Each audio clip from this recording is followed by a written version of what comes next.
Oh, Blake. Hi, Robbie. Had to get it off mute.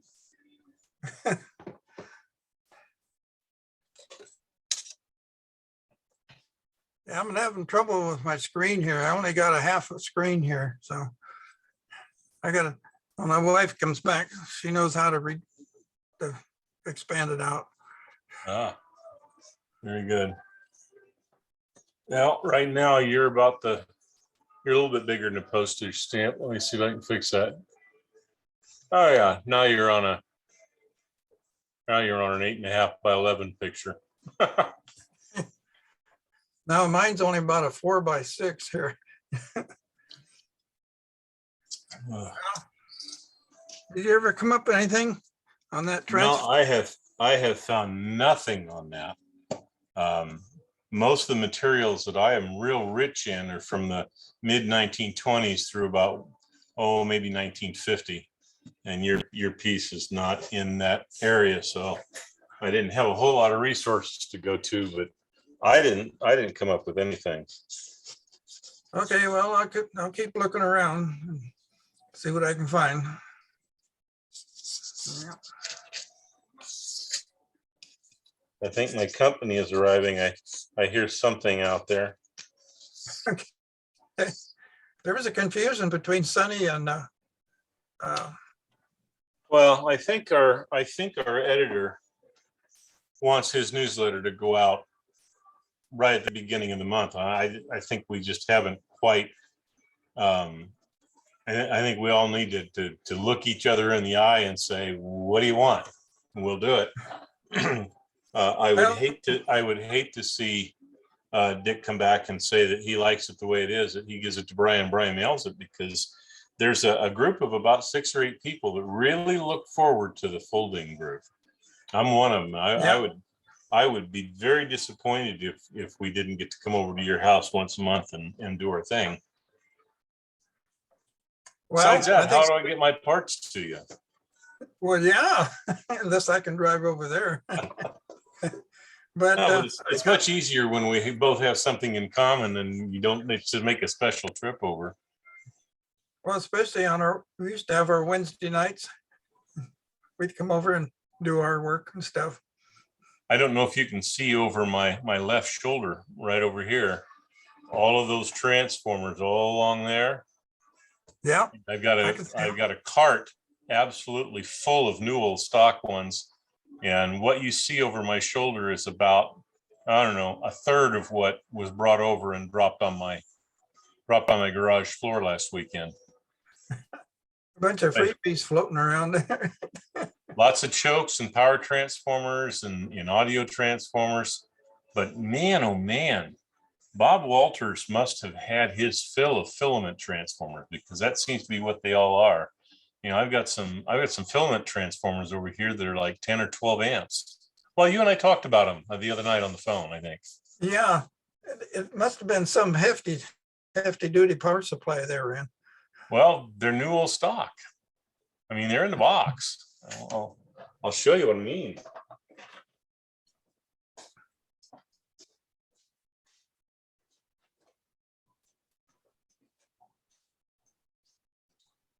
Here's a couple of brand new Thor Darsons. This one here says that it is, well, this is one of the weird ones. This one is 115 volts in, 18 volts out at 2.3 amps, and secondary is 18 volts, 2.3 amps. But yeah, this is 12 volts, but there's some others over there that are like 6.3 volts. I have one that's over there. It's 2.5, 5, 6.3, and 7.5, all at about 7 or 8 amps a whack. I mean, it's a beefy transformer. I don't know what it was used for, but I just wonder if it was military stuff. Yeah. Some of it's military, yeah.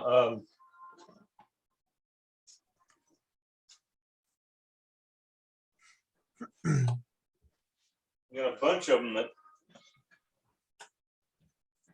that look like this. Oh yeah, could we? That looks familiar. when we were doing our OMSI clean out of the submarine of all the old Yeah. parts. We cleaned, This- we had 4 of those we took out. This one has 115 volts in, 6.3 volts center tapped at 10.5 amps, 2.5 volts at 10 amps, another 2.5 at 10 amps, 5 volts at 2 amps, and 375, 375 at 900 mils. And that's a, did I really say 900? No, 90 mils. Let's say 900 mil transformer would be massive. Besides, But yeah, this is, this is kind of a fits-all transformer. It really doesn't matter what you've got because it's got all the different voltages on it, from 2.5 to 5, 6, and my company's here.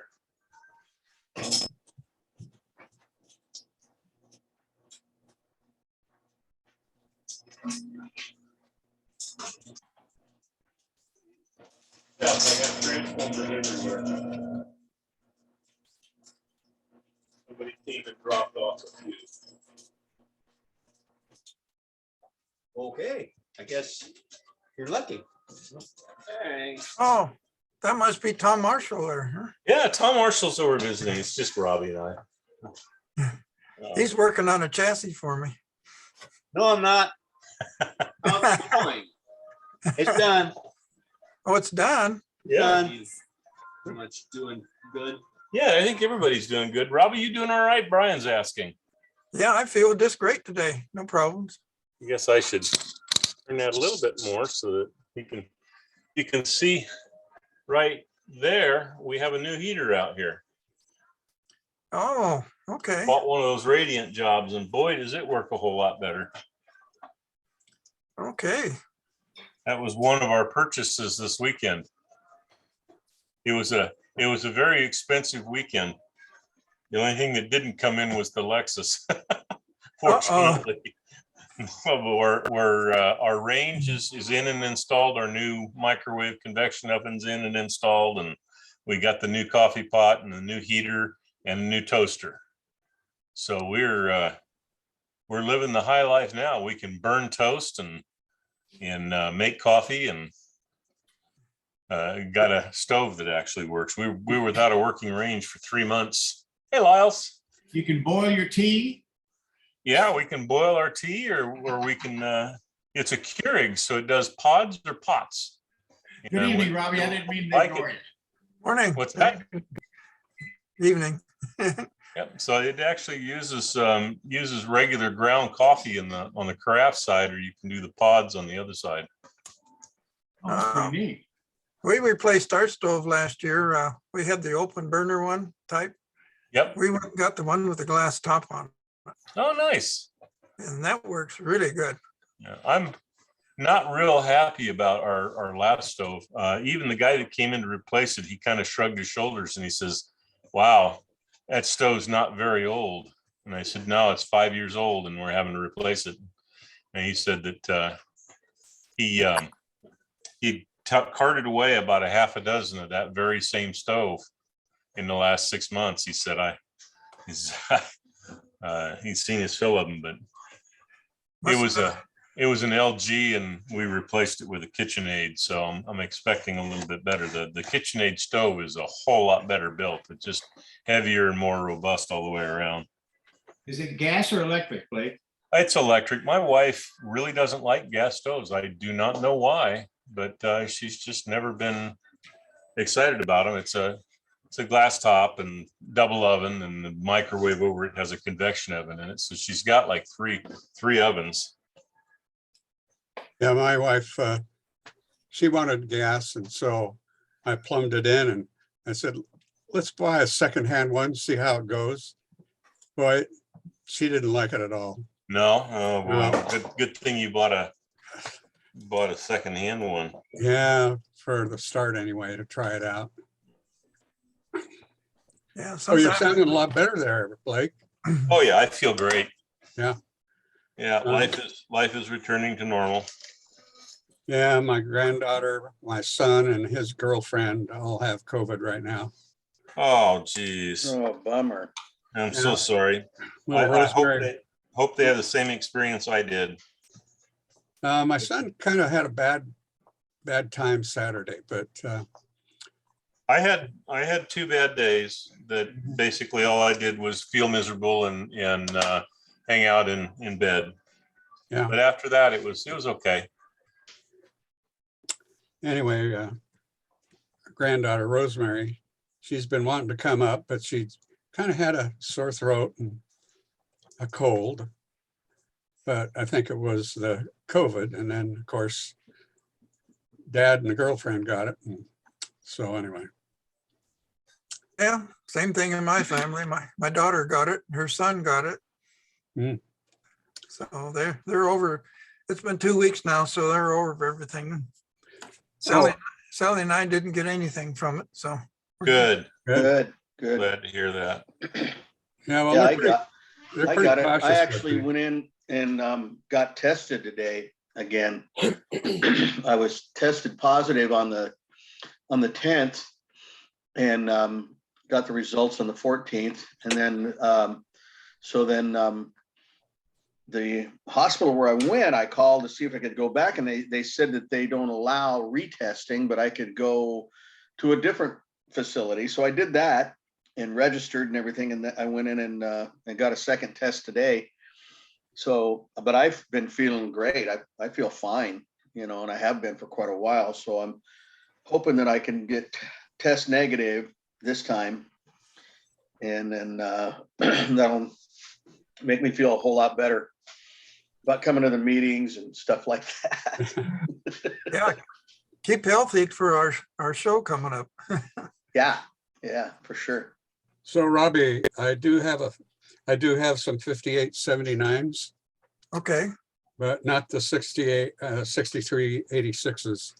okay, that's all right.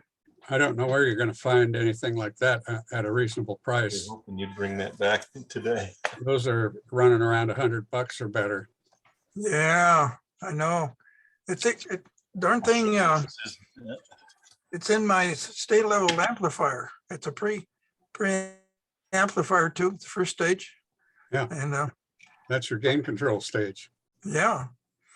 Oh, So, And it'd be very nonlinear for audio if it wasn't the fact that they did it push-pull. yeah, this thing's got a 6v6 pull, push pull in it. So I went online today with the FCC and applied for a commercial radio license. And they sent me an email, nice. fill it out. So I'm going to be getting my FCC license here in a little while. So If that, you Hey, pass this the is Dave test on Allen. those, or you just buy them now. This is Dave Allen. When you go to test your thing, you might get tested by a good friend of mine called Herb Weiner. He does testing for the FCC ham licenses. oh, okay. If you get tested by Herb, tell him you know me. All And then right. you can say hi to him again when you go up and take it again. Yeah, the second. You need Dave Allen. Well, we'll just flunk you. No, it's a tough test. I wish you well. I'm sure you'll do fine. Yeah, good luck, Robbie. Yep. Yeah, they gave me quite a description. They got a 5-page description on there what to do, and it says look for a local tester in your city. And so I got a hold of Ken Seymour, and he says that there's supposed to be a tester in Vancouver that does all the testing for the FCC. Oh, So we'll see how that's going to work out. yeah. Are you in Vancouver? No, here's my thing for the evening. Isn't that Wow. pretty? But, used to go inside this can, and I've decided to replace all of them. And one thing that was interesting in it is that it has I have a perf board here with 4, 5, 6, 7 capacitors on it. The last 2 capacitors, interestingly, are bypass for the AC line coming in. So this is has a pair of .03s on the primary side, that were shielded. They were actually had a piece of metal between them and the rest of them. So what I've elected to do is you can't see it real well, but on the wire side where my fingers are at, you can see it's very shiny. That's actually a piece of copper tape wrapped around them and then brought around to the backside and soldered in place as a shield. Wow. So anyway, I'll be putting that in, and all of the color codes match the radio, but it goes in goes in a little Bruno 5B, and My goodness. all the electrolytics are in this box.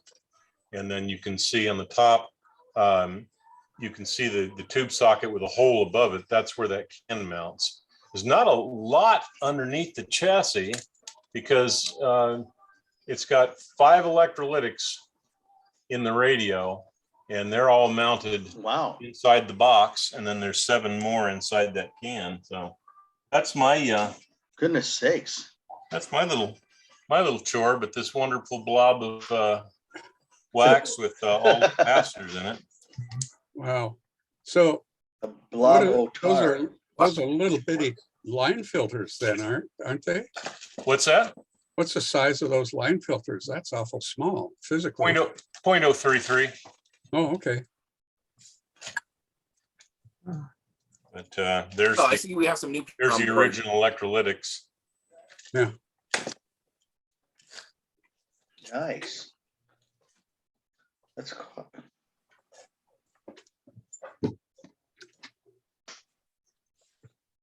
So they saved a lot of space doing that. Yeah. And they did, but they managed to cram everything into a real small chassis that way. There's still no room to work. Yeah. Uh-huh. Hey Of course, guys, I know last week, all the wires are tar soaked, so they're some are brown and some are black.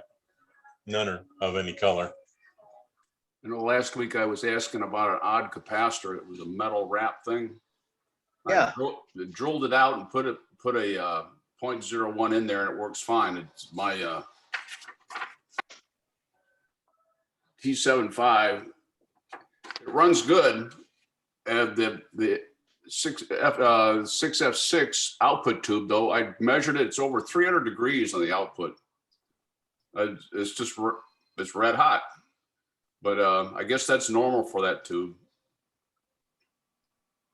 I wouldn't say red hot's normal. Well, 6F6, I mean, it's over 300 degrees, and it's not red hot. Okay. It's certainly too hot to touch, but. Oh, yeah. Okay. But I was wondering about this thing. Most of them are. It's got the short wave bands on it too. How do you can always get them set up for AM, but how do you ever figure out if it works on the other bands?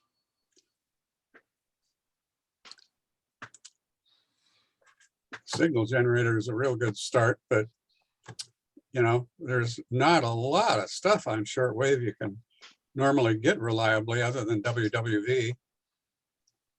Well, I can fire up the transmitter and see if I can get into that band. I guess it'd blow it up though. I found something strange with WWV here lately, and I don't know, it might be atmospherics and everything else, but I actually started picking up WWV in the afternoon in the daytime. And believe it or not, at night, actually, then it goes away. And just opposite to what you would think or what most shortwave stations do.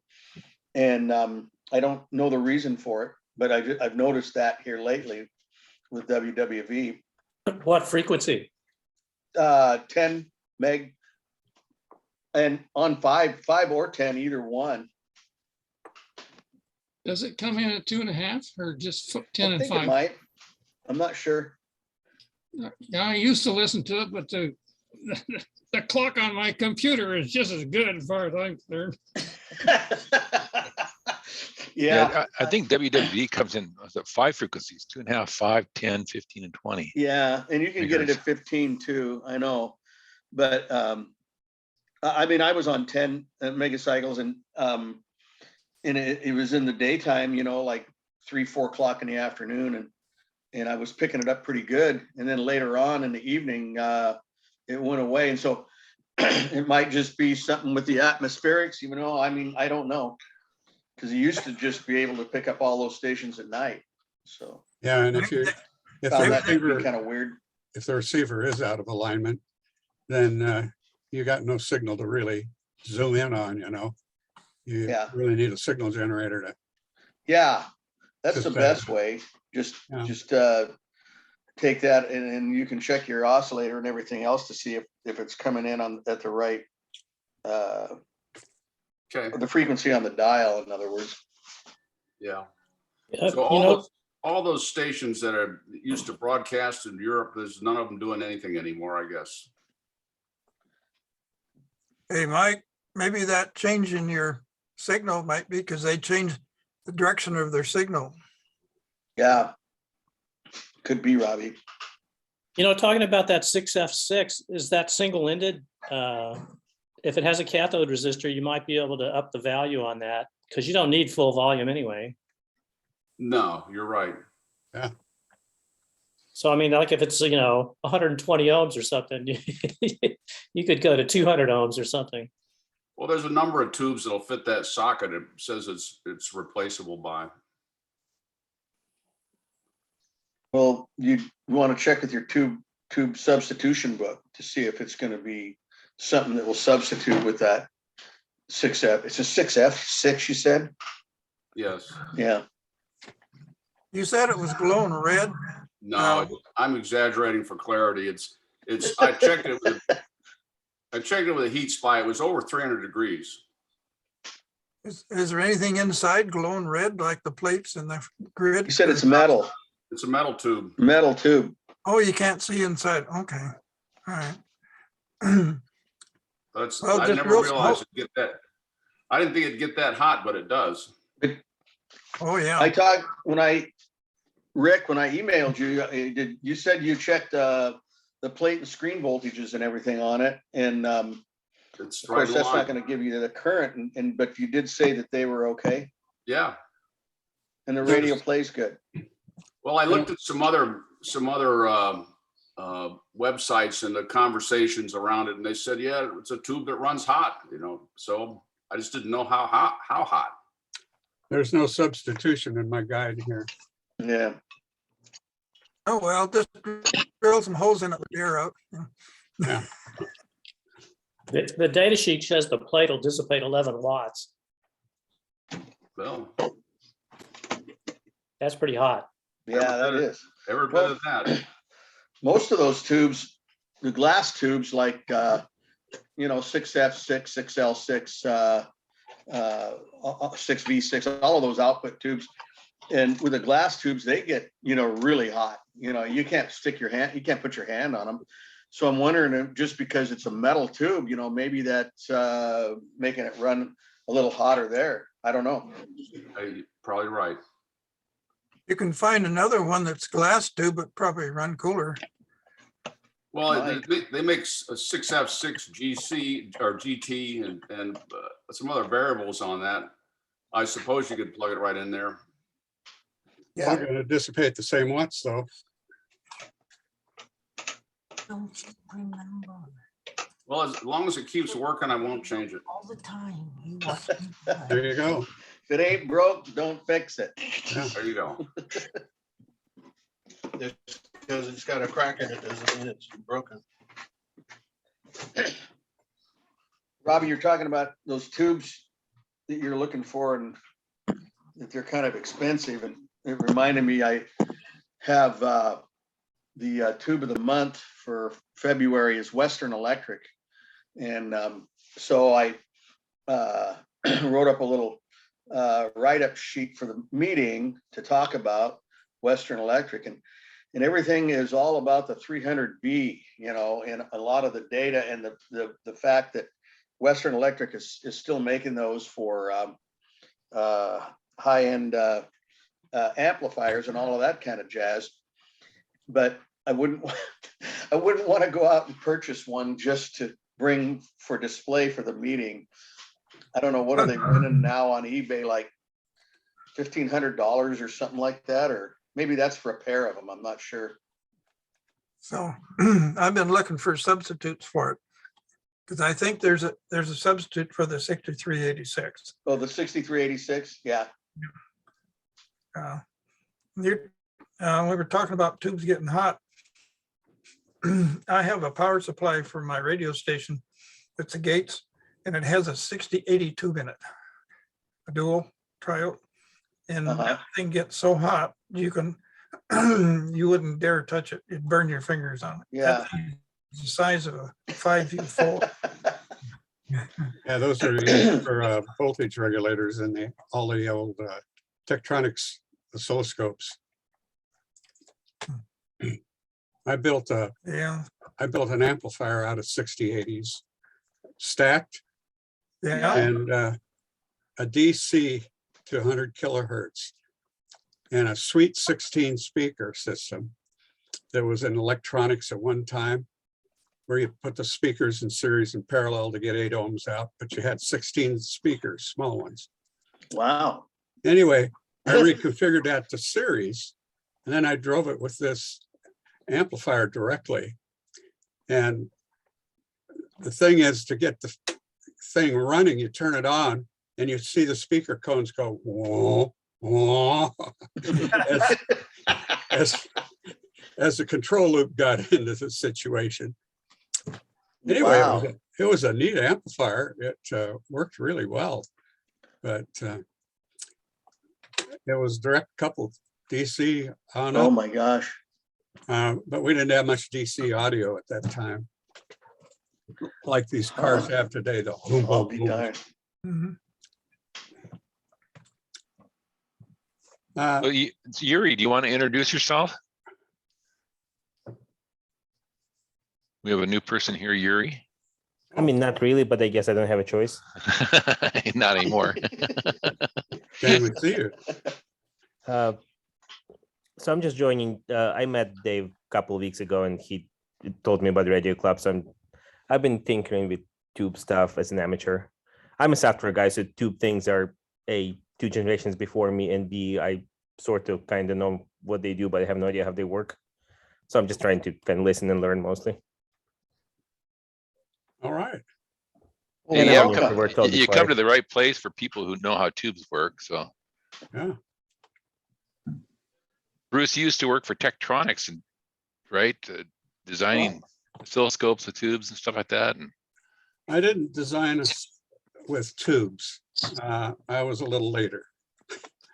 Although I did a lot with vacuum or with the CRTs, but not the direct connection, but offered a lot of try this, try that with the CRTs.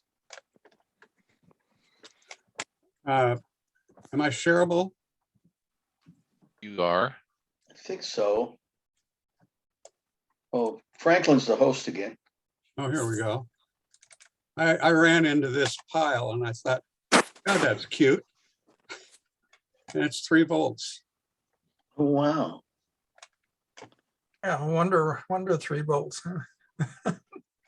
I'll wonder. Yeah. Pile Wonder, 3 volts. Wonder this. Type Gillette. Anyway, I just thought I'd toss that in. That's kind of So- cool. So okay, Bruce, 3 volts type Gillette. What's the story with that besides? I haven't a clue. I just saw it on the internet. And, oh, there was something about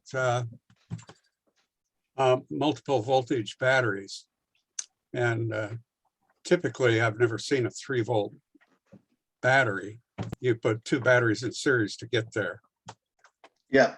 And there was some conversation, okay, why would you put batteries in parallel or series? You know, Mhm. what are the trade-offs?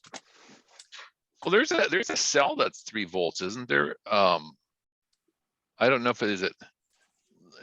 It's not a LiPo, is it? That's a 3 volt cell. The lithium is a 3 volt cell, one by itself. Right. But there used to be camera batteries that kind of looked like that, that were 3 volt, which were 2 stacked inside. Well, yeah. That's like you when you have a lot of these DC battery sets, you know, the the late portables and stuff.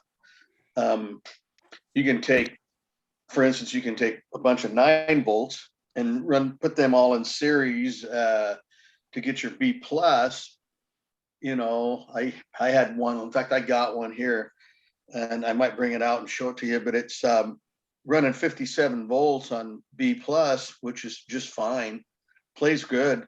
But then you want to put your a couple of D cells to run your 1.5 volts for the filaments, because you want some pretty big batteries. So I had, I think I would put 2 C cells in it, and that was enough that it would last fairly long. Yeah.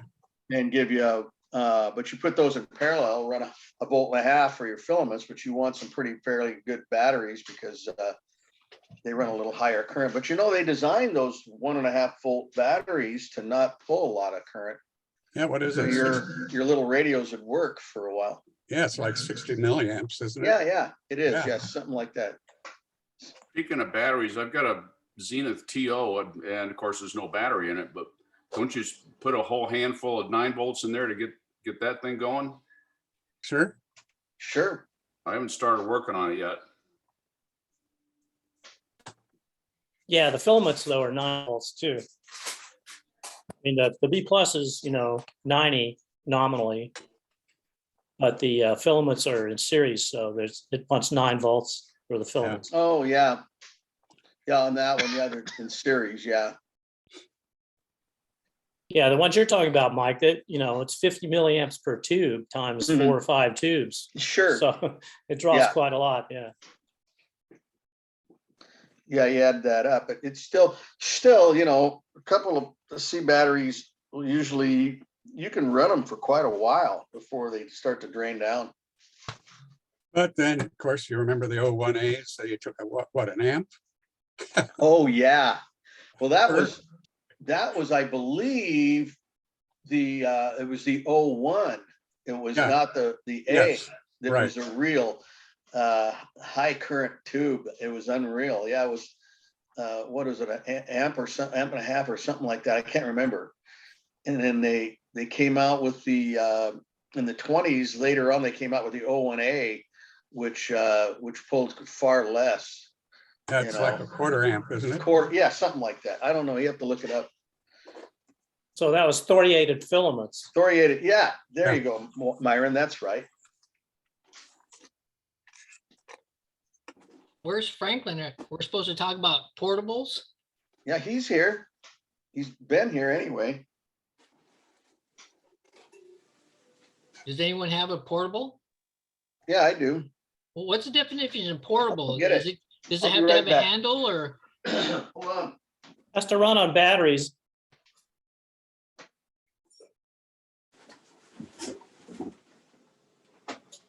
Hey, Bruce, as long as you got the tube book there, will a 6V6 plug into a 6F6 socket and work? Can you tell? Well, I can tell you in a minute. I think it pulls just as many watts, but I don't know. I was told by one of these online chats that it's a sub and it runs cooler, but I can't see it. It still pulls 12 watts.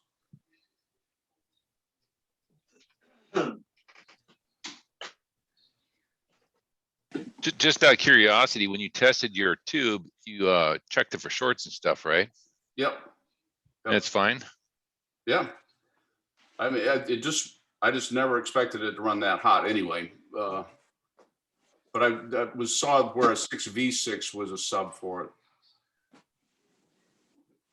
Here's my Filco portable here. Well, that's cute. I'll turn it. Yeah, it's nice. I'll turn it on.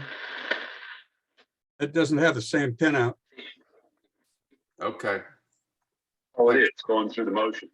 Chuck, thanks for the call from South Carolina. There we go. Blake Masters There's joins Lars me now. Larson. Republican for the U.S. Senate from the great state of Arizona. Blake, welcome back. Anyhow, what's kind of unique about this is kind of a purse.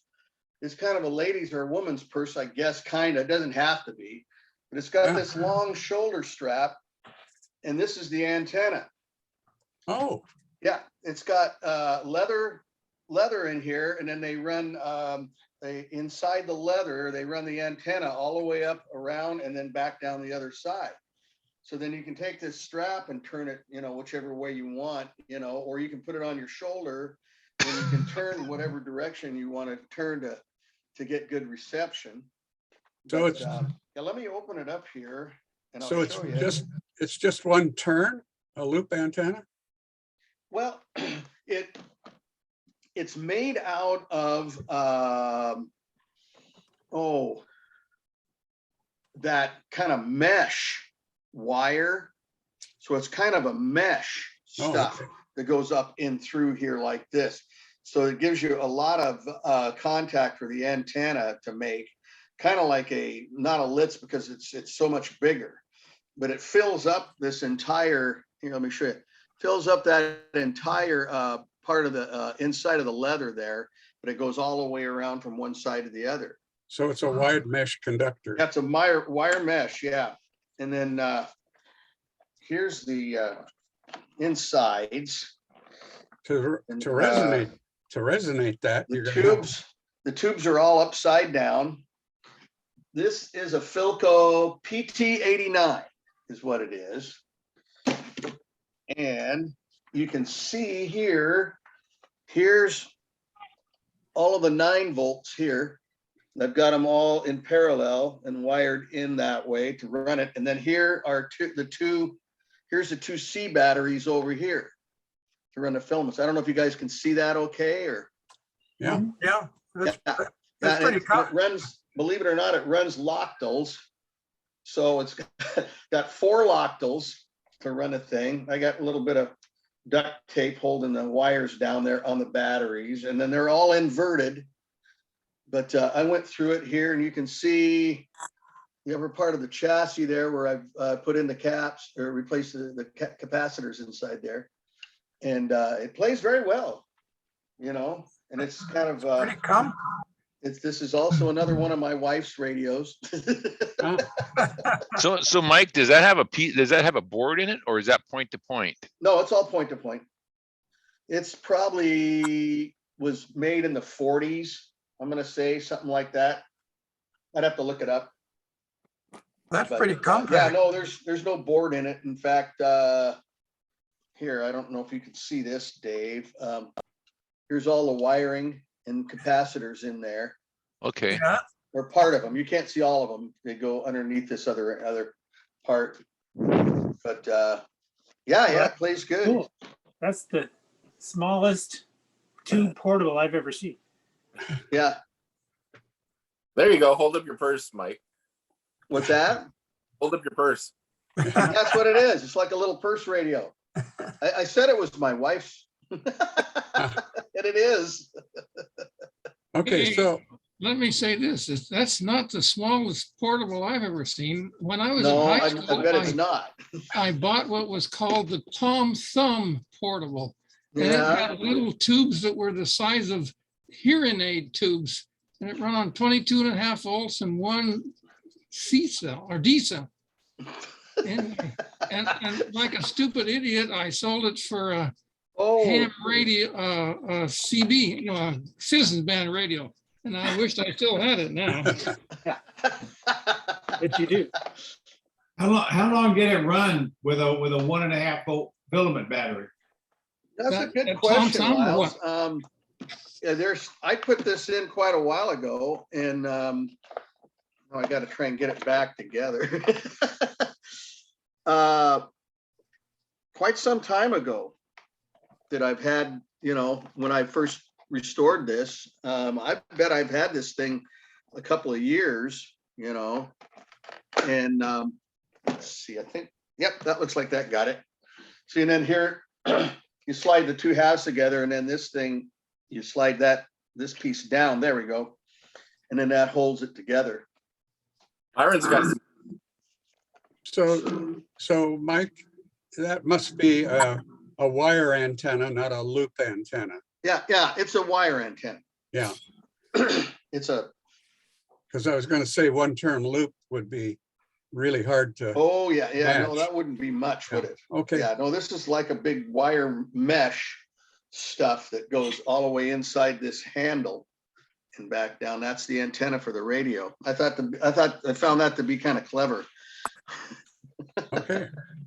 So anyhow, that's my little portable, or Janet's little portable, actually. All I've got to say is you're lucky to Pt89. have a wife that cares about what your hobby is. Well, I'm pretty fortunate that way. She really loves the radios, and some of them. She has a certain taste that I think is different than mine, and she likes some unusual radios, I think, more than I do. And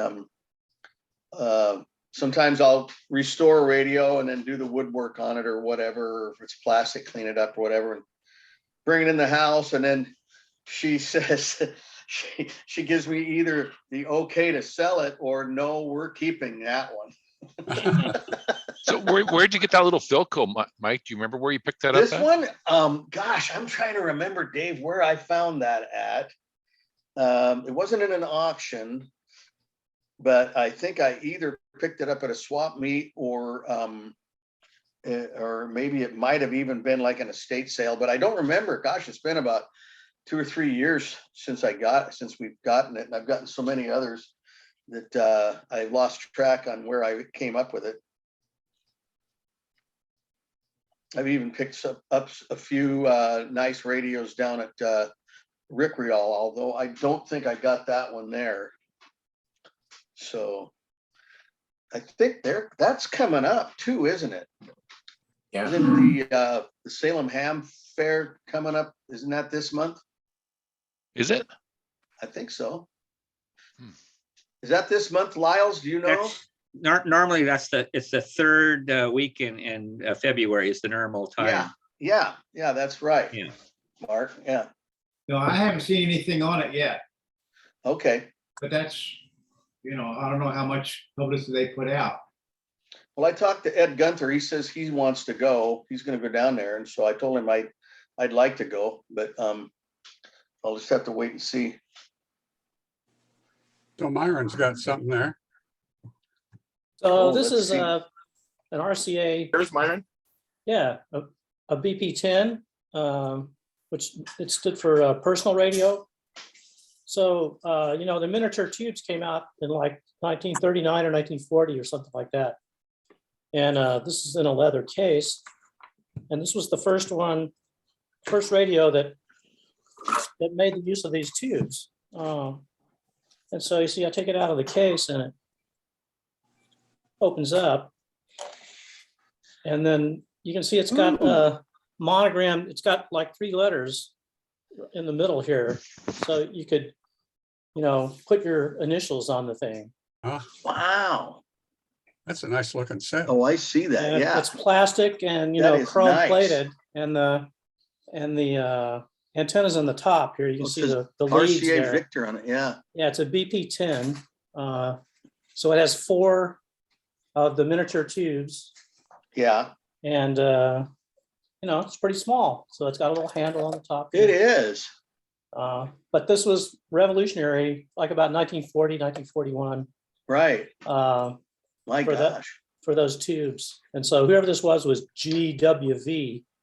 Oh, wow. I don't know who that was, but So you say 1940 or 41 and has like what, 7 tube miniatures in it? yeah. No So kidding. that was That's when those great. tubes came out. Yeah. And there weren't a whole lot of radios made before the war with those tubes. Right, Most of them right. were after the war, right? Uh-huh. So since RCA made the tubes, they came up with this set, and it has the leather case, and it's 4 tubes, so it doesn't have an RF amplifier. Right. But it says RCA Victor in the plastic in the front, So it's pretty cool little set, but it's really small. And at the time, that was really exciting for people. There was a big excitement about portable radios around 1939. People wanted to hear about, the war in Europe and stuff like that. And so, What kind of batteries? I haven't opened it in a long time. My guess would be that it's a 67 and a 1.5. Looks like you need wait, there it is. Maybe I can open it. It sure looks clean. It's nice. And And the case looks. I just looked it up. That's the same year as my little Filco or Janet's Filco, the PT89 is 1940, 41.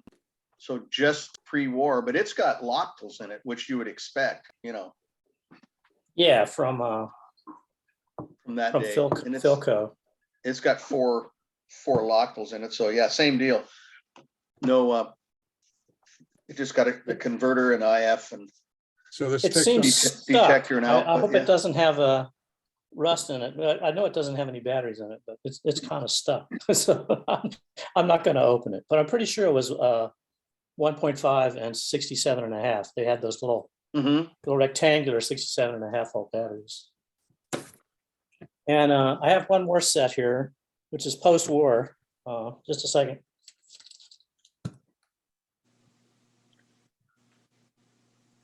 Yeah, the leather case even looked good. It does. So, That thing's so beautiful. did Philco's have historically loctals in them? Filco used loctals for quite a few years. Wasn't- Yeah. In Well, Wasn't that kind of their thing? in the 40s. Did they invent the loctals? Yeah. What's that? I can't remember. Did they invent the loctals or? It was Sylvania. Sylvania, I think they but did. Sylvania was making tubes for Philco. That's I know right, that. And they were used a lot during the war in the airplanes.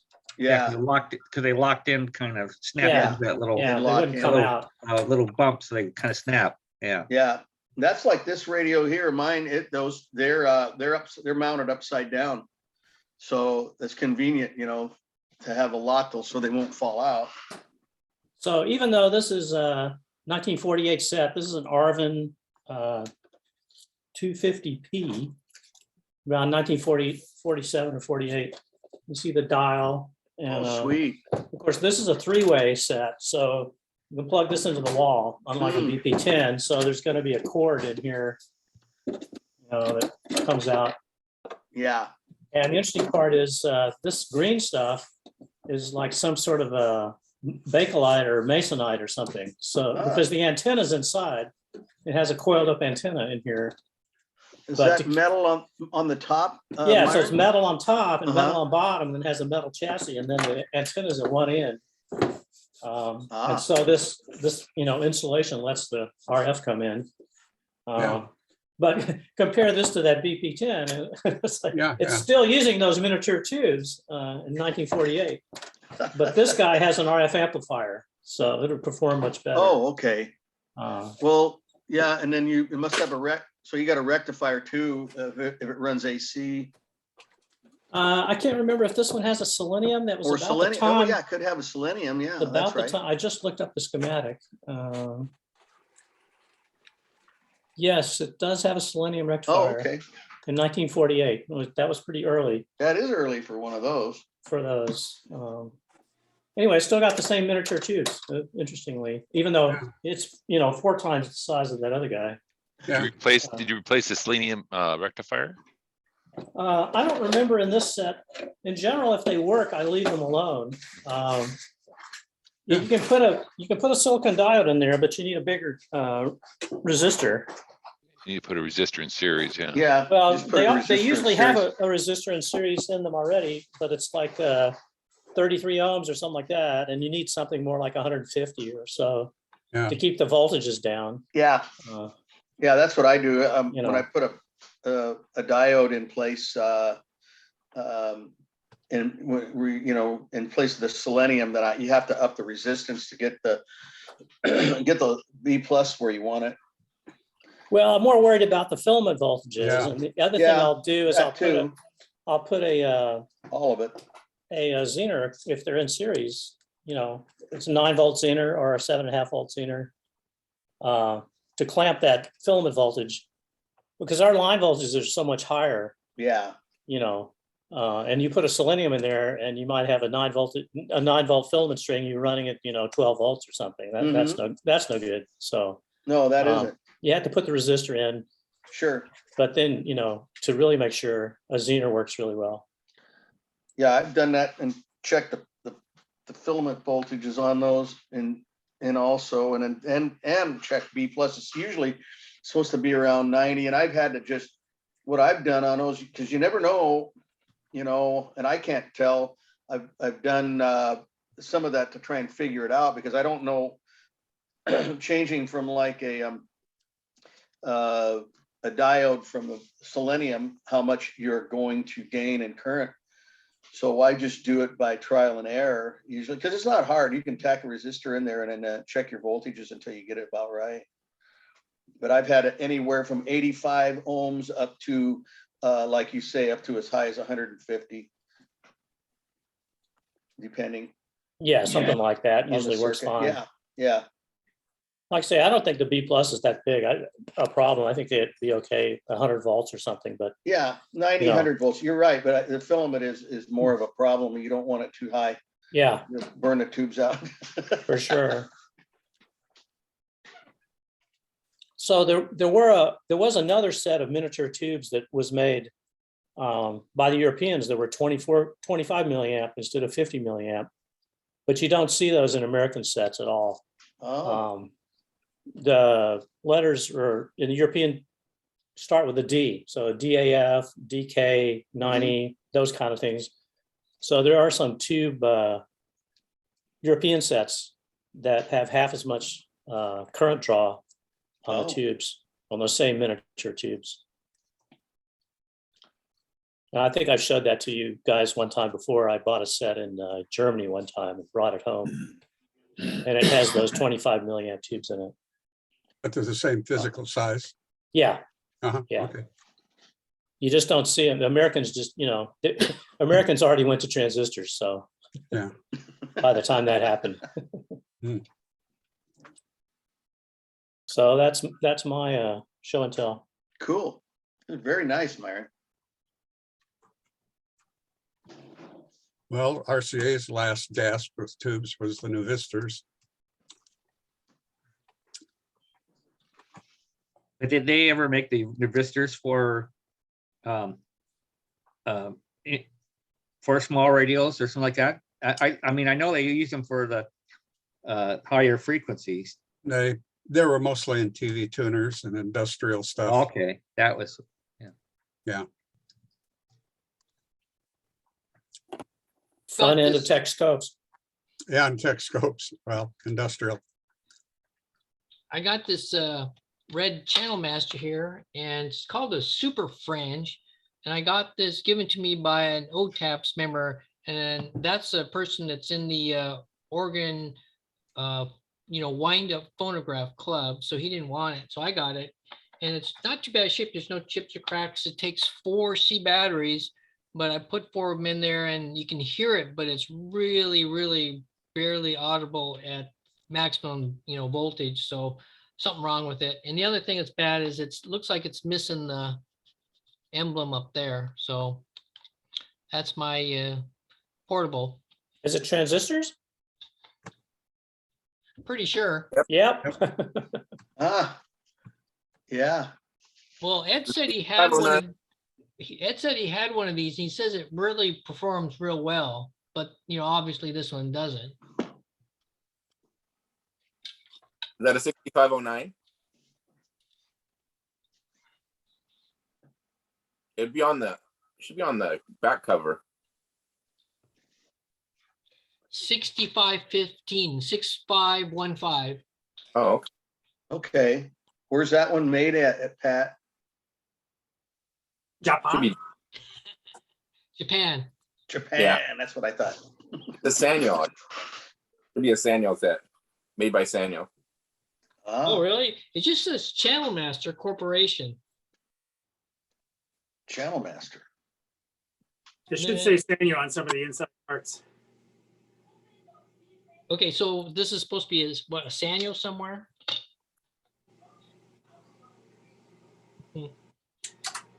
Okay. That's what it said on the speaker. Yes. Oh. Yep.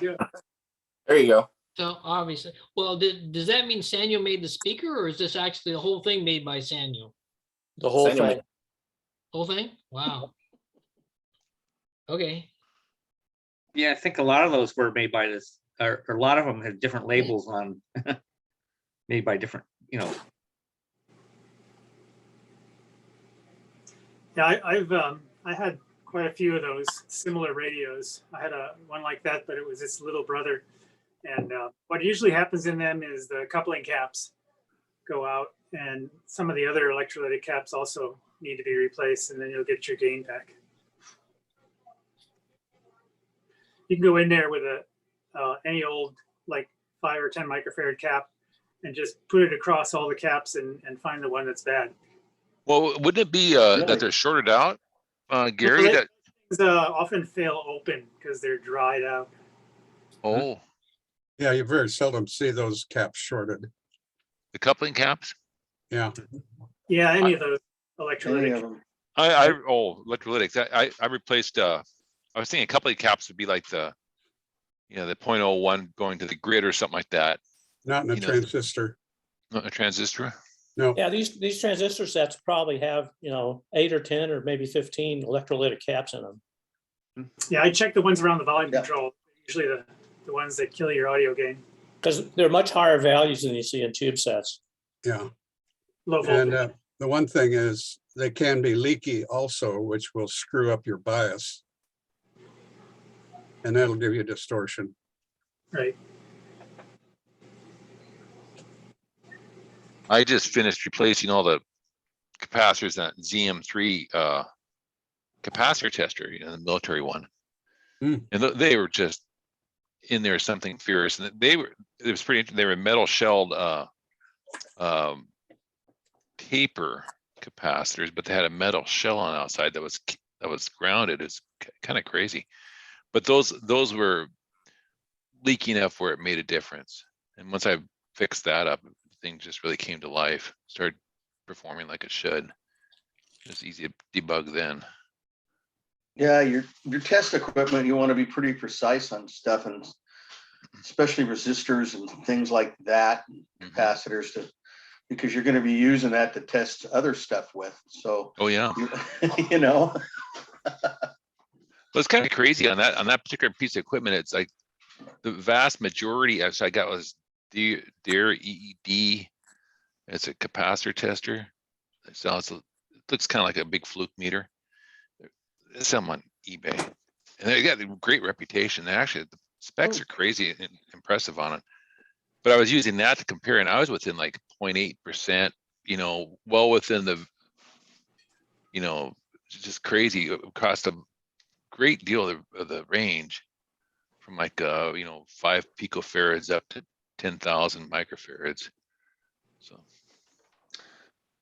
wow, it was really, really close. The worst I had was 2.5% off over that whole range.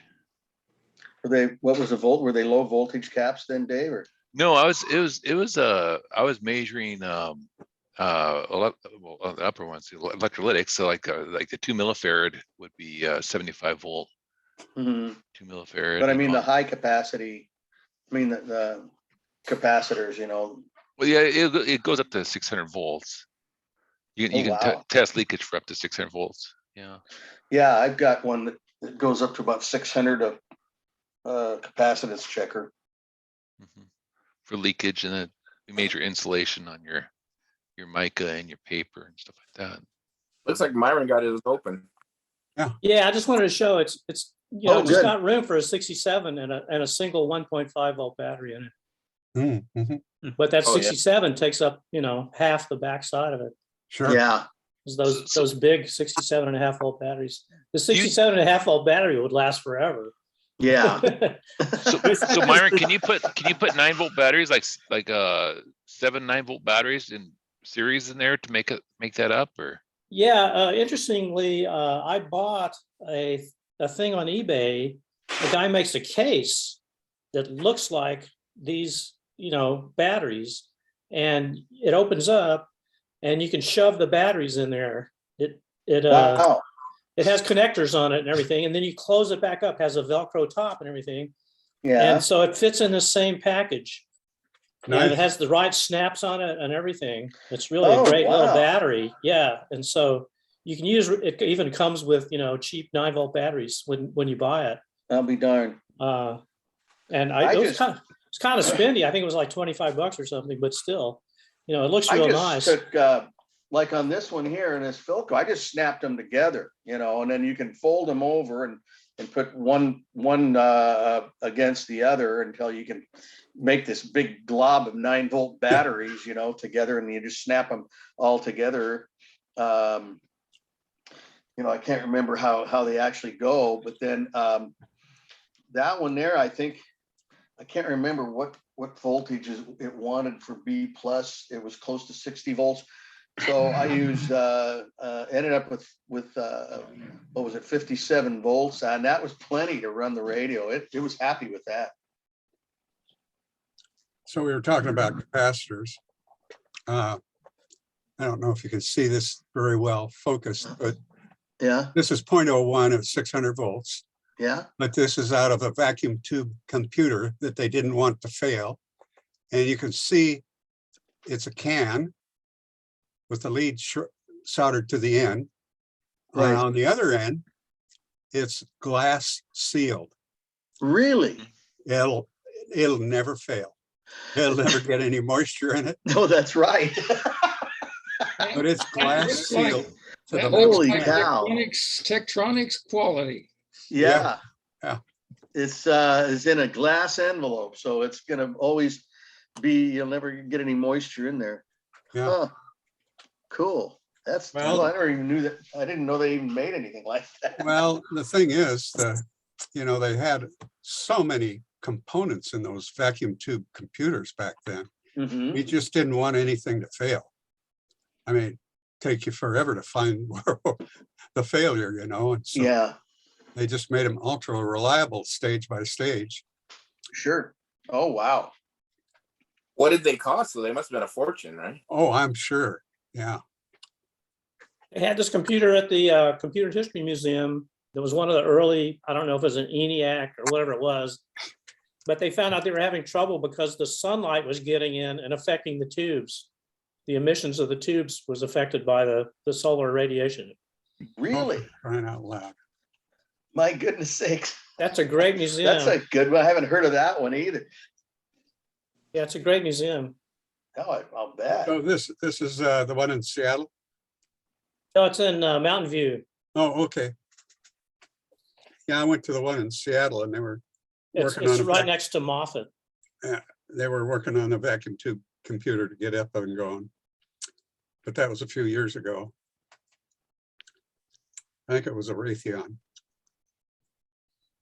So Bruce, do you think take a trip up to that one, the Sparks Museum? Well, I've been up there. Yeah. You think we could take a trip as a club? Oh, I would think that'd be a hoot. We're at Franklin? Bellingham. Yeah. Oh. Past Seattle. So it's a good, Is it good drive. So what did they use for software for those things? How did they have like a tape or something like that, or?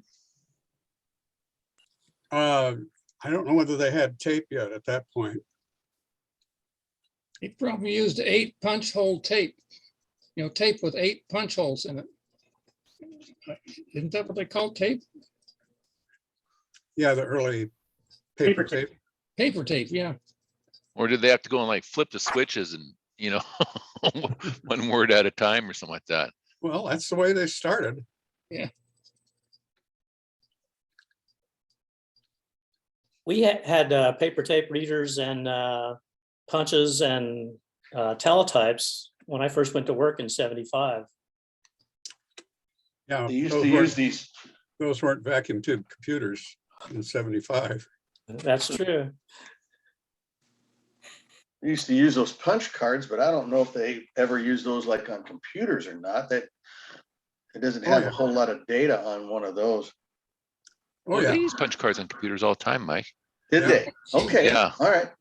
I know we had one when I was a kid in high school, and I didn't know much about it, and I know it had the punch cards. So yeah, I had a stack of cards to feed into what was it, IBM 1190 in building 50 at Tech. ECAP was a program that kind of like Spice, only a very, very early version of that to do design with. used But to- yeah, it was a stack of cards, I don't know, a couple inches tall. When I was in school, we had a computer the size of a phone booth. It had whopping 64K on it. And you ran punch cards through the thing. We'd have a stack of them this big. And if you made a mistake, it'd tell you at the end. But it was a big day when we got one half that size, but it was 128K. So we were moving up.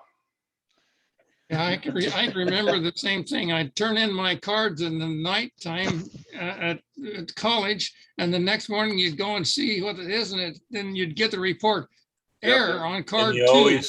And you always felt sorry for that poor guy that caught his foot in the door jamb and spilled his cards all over the floors because they were not numbered.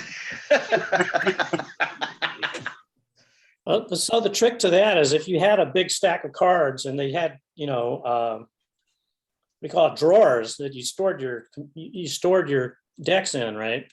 Yep. But what you would do is you take a magic marker and go diagonally across that deck and make a black mark in diagonal. So if anything got out of order, you could see by looking at the top of the deck. That was the trick.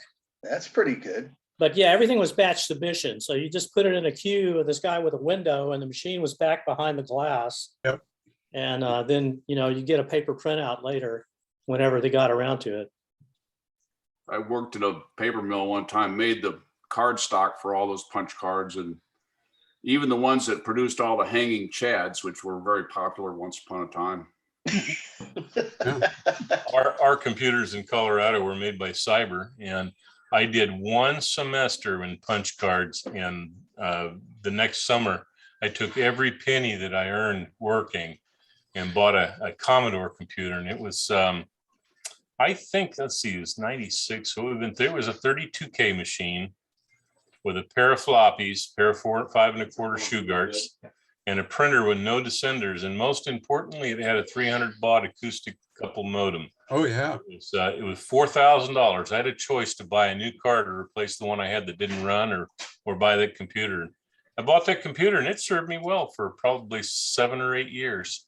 Uh-huh. And no more punch cards after that. Wow. Well, I have another guest that'll be joining me shortly. The Radiola guy will be over here. Oh, nice. Yeah, we've never seen him.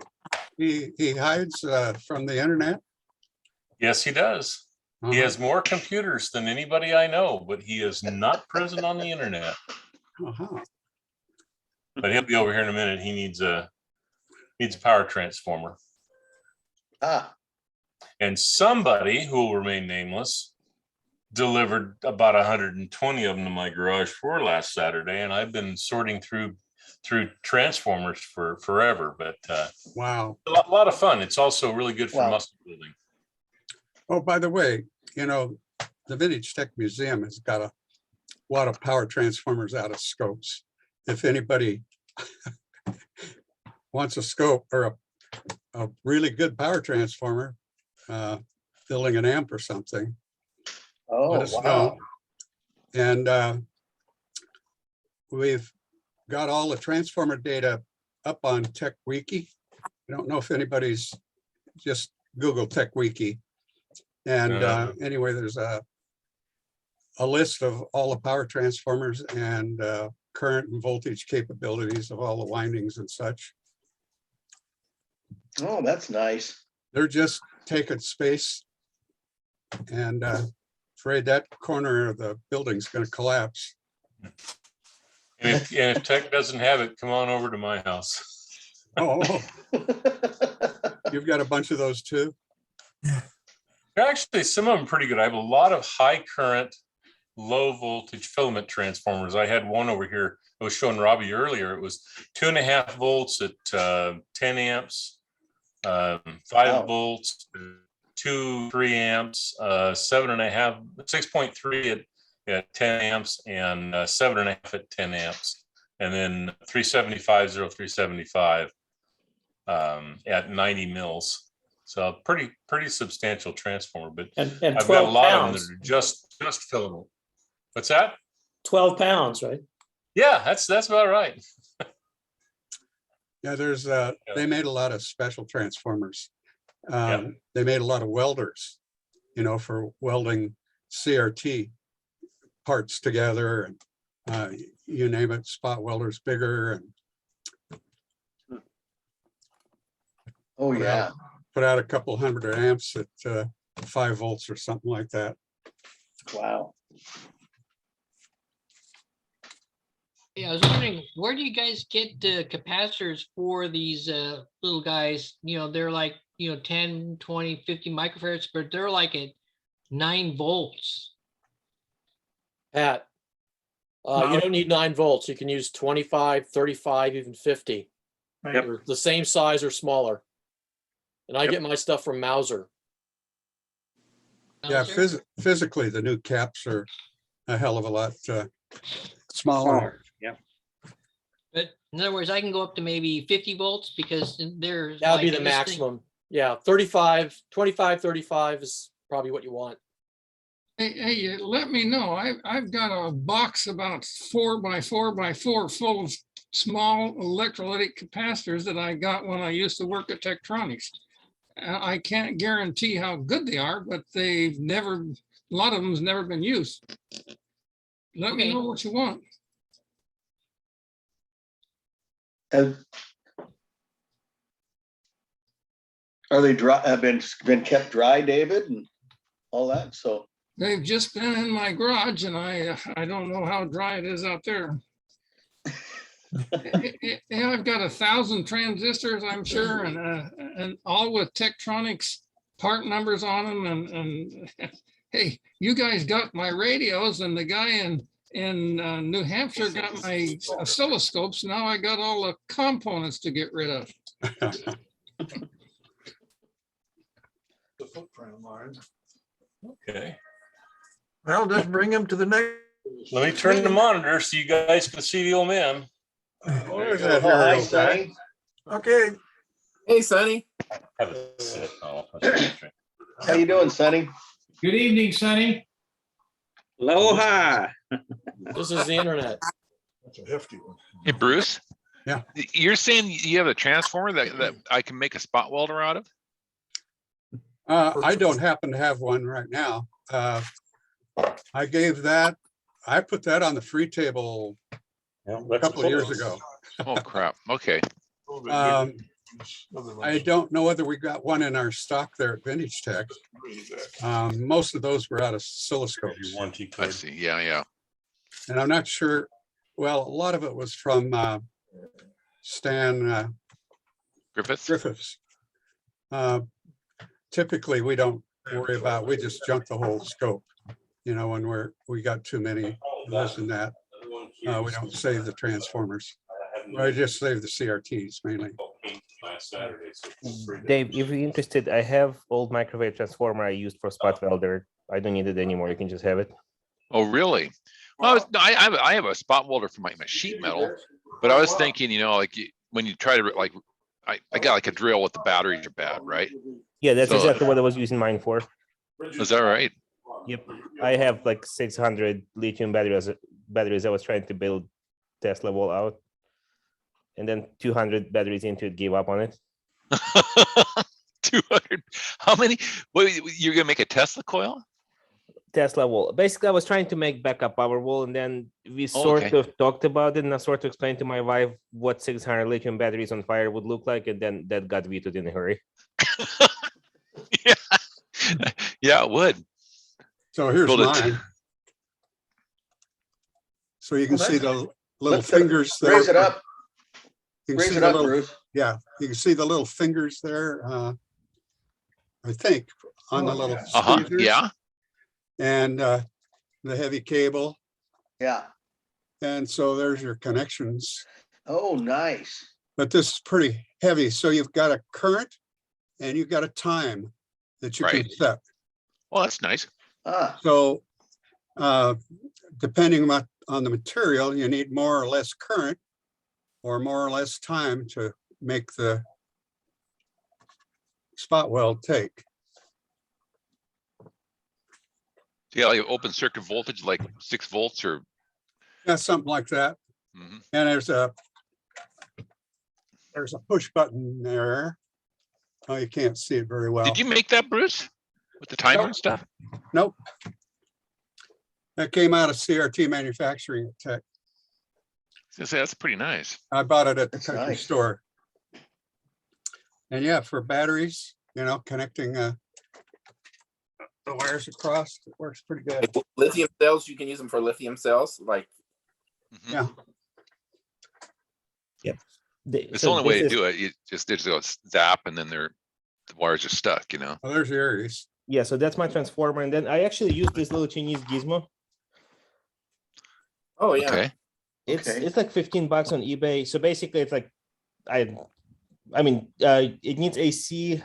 It works actually fairly well. So basically it sparks a zero going point. Yeah. So it's fairly decent for, it's like $15. And then I actually, this is again, just parts from some Chinese. So I had hold this, I literally had Tupperware box with this whole thing wired in it, which didn't Yuri, make my wife happy either. Yuri, what is that spot welder called? Is it? I don't know, actually. I can look it up. This one, this was like the most expensive part of the whole thing. I think I paid like $40 for this one itself. This thing on eBay, you can just find, I think it's called spot welder controller. So you just give it interval, so you can program on and off interval, and then you press the button, and then it just goes. Zik. Wow. And that's basically just GE microwave transformer with beefy wire. Mhm.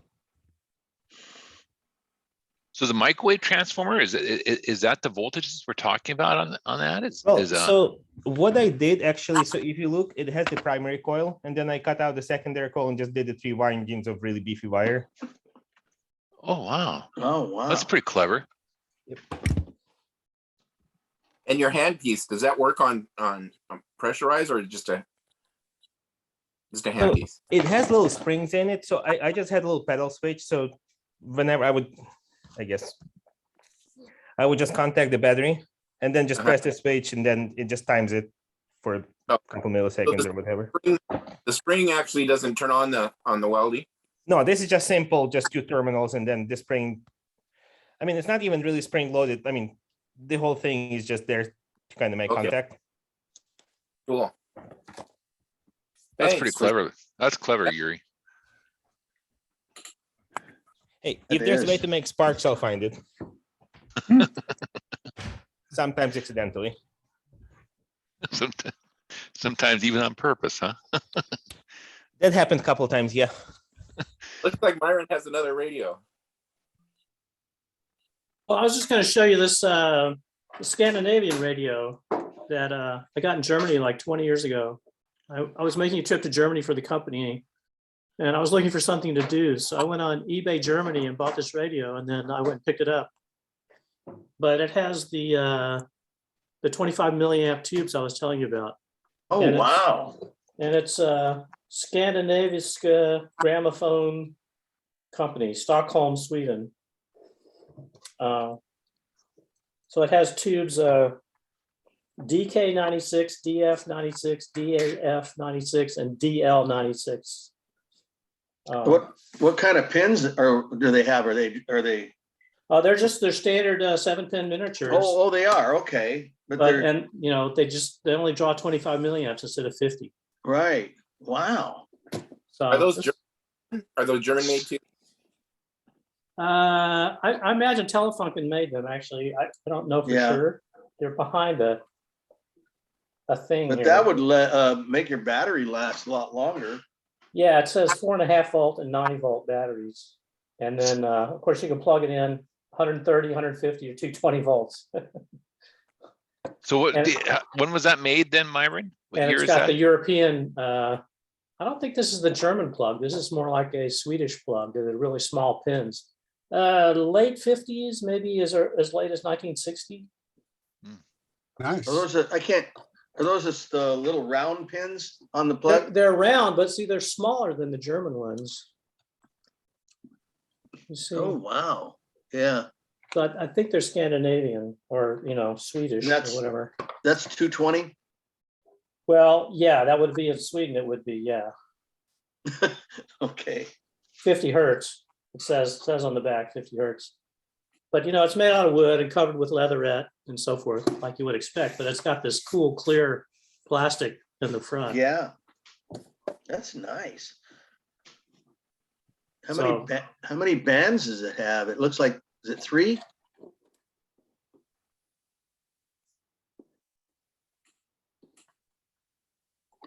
It's like a whole bunch to me. Like, Oh, the band switch is on the side. So it has 4 switches. It has 4 bands, Okay. long wave, regular AM, and 2 shortwave bands.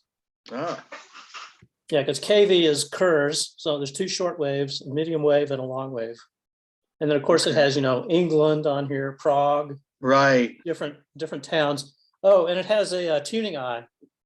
Oh, Very unusual, actually. Right here, there's a tuning eye in between. One yeah. of those linear tuning eyes. Linear. Yeah. Yeah. Those So- are cool. So it's a very cool set, but That that is. that was 20 years ago this month, in fact, February. So you got Prague on there. Well, how about the USA? Let's see, I don't know. Myron, Yeah, do you remember what you paid for it?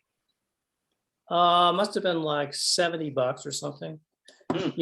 At the time, they were just changing over from into euros from marks. And I remember at the time I went to the bank and I bought 100 euros for $88. Now that's about $120. So we were trying to get on the bus and the Germans hadn't completely changed over. So we were carrying euros and they kicked us off the bus because we couldn't pay in marks. Because all we had was euros. That's crazy. But they were in transition. And so some of their vending machines, would only take marks and stuff like that. Yeah. It was an odd time, but the euros at the time were really cheap. But I went to see this guy and he was in Kevlar in the Netherlands. And he had this huge collection of stuff, including like a 1938 Telefunken television and this great stuff. But we couldn't communicate very well because, I didn't speak German. He didn't speak English, but he showed me all his stuff. It was really great. I sold a radio on when I was on Radio Addict to a guy in the Netherlands. And I think it was, if I remember right, it was a Model 60 Filco Cathedral. He really wanted it bad. And then he got it over there. And of course, the radio is all just regular American Filco, 120 volt and all that. So I remember he went out. I think I told you guys this story here a while back, but that was the one where the guy was supposed to get a power transformer to step it down to 120, but from 220, and the transformer he got was not large enough to handle or give enough current to the radio to make it even play. It takes And more I than a said, razor what was the to run a radio. wattage on that? And I says, you better have something at least 80, 100 watts. I would imagine would be plenty. And I don't know what he had, but it wasn't enough to work the radio. And so I told him to go get another transformer. And I said, because that radio played good before I sent it to him. And so I remember that whole situation. Anyway, he ended up getting a good 100-watt transformer step down, and radio played good, but there wasn't a lot of AM over there at the time either. Now that was here just a couple of years ago. So I wonder if you might have had 50 hertz though, too. well, that was another part of it too, You need a bigger transformer on your set. I mean, I guess it would work for a while, but it might get warm. Yeah. And I don't know because it was, of course, just 60 cycles and stuff. Regular routine American transformer to run that kind of hertz. So, I don't So know. Myron, why will it get warmer if you run at 50 hertz versus 60? Well, I know that they had different transformers for 25 hertz, which was used still around like Niagara Falls and places like that. Well, I think Canada was that way, wasn't it, Myron? I Yeah, thought they had 25 hertz. they had those generators at Niagara Falls, and those were 25 hertz. Yeah, yeah. And so there was a bunch of appliances that were 25 hertz, and radios had 25 hertz versions, but I'm not sure about 50 hertz. It might be okay. Well, that's what I thought was 50 hertz was pretty close to, I mean, you know. Yeah, should fairly be close to okay. 60, you know. It'll It's not draw- half, like 25 or less than half, I mean, but It will draw So- more current. The lower frequency you go, the more iron you need. is that right? Yeah. The So those question is, if you're listening to a waltz, is the timing off? Hey, folks, I'm going to go ahead and log out. I got company. So folks, all have a nice evening. We'll talk to you later. Okay, Blake. Okay, Yeah, see you later, Blake. We'll see you. later. I'm gonna Okay. clock out too, guys. I'll see you. Hi, Blake. All right, Robbie. See you so next- Robbie, you want that tube? Yeah, I'll come over and get it tomorrow. Okay, hopefully So- I'll remember to put it out there for you. So the club meeting's on the 12th, right? Yeah. Okay, Yes. So we have, okay, so we got the meeting next week. Right now, are we gonna have an auction on that day? No, we're not at, Pat, you address it. I don't know. What I understand is some of Rick Ryan's radios will be there, but they'll be for sale through Tom. So I don't know if there's going to be an auction or not, because I don't know if he's willing to, if Megan's willing to let him go through an auction or just like set a price out on him. So I haven't heard back from Tom yet. Okay, but she'll have some of her dad's radios there. What kind of stuff did he like to collect? What was his shtick? Oh, good stuff. Mostly Yeah. plastic radios. A lot of class. He had some nice wood radios too. Yeah, he did. Do you have test equipment?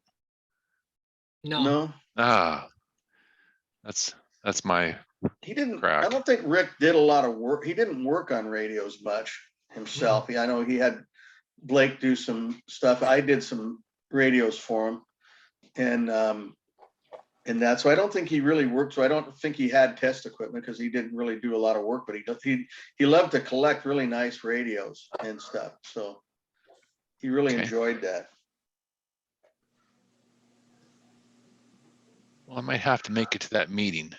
Convince my wife and to let me go. So Well, I'm waiting, Pat, I'm waiting for my test results to come back on, I just got tested today, so hopefully I'll be negative, and if that's the case, then I can pick up George and Damon and bring them to the meeting. So Thought that I I thought you think could, I think I am. I feel fine. I feel great. well, So I thought that you could go out 10 days after you originally contacted it, and so you're Yeah. way past that. well, you're right. And then I know, and I've been told that too, but the way stuff is, it was a simple thing just to go up and get tested. And so I just want to be sure, especially around, George and maybe some of the older people, and especially if I'm going to be bringing him to the meeting. Yeah, Rather safe than sorry. that's right. So next week is metal radios. Metal. Huh?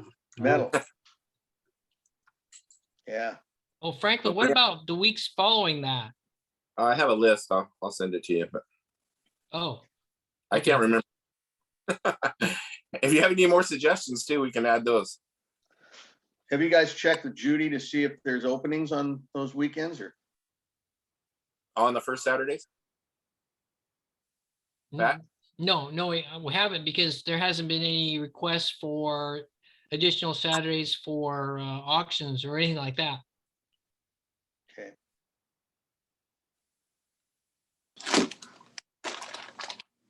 But if someone needs an auction or wants to host a training session or whatever, then all we have to do is contact Judy, and most likely, if it's the first Saturday of the month, it's probably open.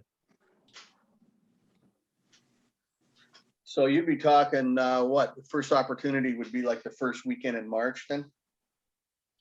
Okay. What do you think about since we have swap meets in April and in October, about doing first Saturday meetings? Since we usually don't do them, but I mean, that's something we can think about. Yeah, I don't know. We've been doing it in Aurora, and you know, once you get established and you have it there, then people kind of remember, and you know, it gets popular, and then it's a big thing, and then people come back every year. If we switch it to the Abernathy Grange in April, you know, the first couple of times probably won't be that well attended. Plus, what about the amount of square footage? Because I looked at that and I'm thinking you can only get maybe 12 to 15, you know, big tables in the basement of the Grange. What are you Yeah, it's a talking little about tight. doing, Yeah, Pat? Pat, you weren't at, What? you weren't at Aurora, Pat. This year, people started unload or load out at noon Yeah. to Aurora. There wasn't very many people that went. I didn't think so. I thought When, it was- in it was October, you mean? Very slow.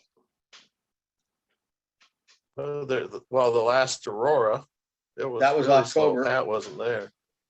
Oh, yeah. But Yeah, I thought that was, and everybody loaded out at noon. a lot of people were, So, a lot of people were really afraid of the COVID and stuff like that. We had a lot of people that didn't show up. So that, I think, it's a sign of the times, you know, but Yeah, that's put a if big we- dent in things, man. if we start getting out of it, which I know we all hope we will, then maybe by next October, things will get back to where people are gonna be feeling more comfortable about coming to the swap meet. I don't know. Who knows? I think you could do one out there at Oregon City and then just promote it. I mean, there's plenty, you just have to put up some flyers and that's pretty easy to get to. So you're thinking about doing it at the Grange, Pat, instead of Aurora? No, I mean, it's Perfect. always open to us, but you know, I mean, we've been established in Aurora for years now. So if we change it, you know, the first couple of times we do it in a different spot, it's gonna probably not be that well attended. Mhm. And then the longer we do it, you know, more people will, oh yeah, you know, it's in Oregon City this time. Yeah. So I don't know. I mean, it sounds like maybe if it's going to be bad for attendance in Aurora, maybe we should have it at the Abernathy Grange, you know, to handle a smaller event. It's cheaper and closer and, you know, I don't know. More I crowded. think you could set up pretty good. Is there extra tables in Oregon City or those are all gone? Well, the wood ones. No, there's only about a dozen tables or so. So you would need people to bring in their own after you sold out, let's say the first 12 tables. I'm gonna bug out, so we'll see you guys next Wednesday. Okay, Dave. Okay. Thanks, Take Dave. care. See you, Dave. Yeah, bye-bye. I need to sign off. Um, Thanks, guys. Next time. All right, Rick. Yeah, I'm gonna dive too. Okay. Catch you guys All next right, Bruce. Wednesday. I'm gonna bail out too, guys. Good evening. All right, Lyles. We'll see you guys. I think I am too. Yeah. Have a good night, All right, gentlemen. Dave. Yeah, sounds good.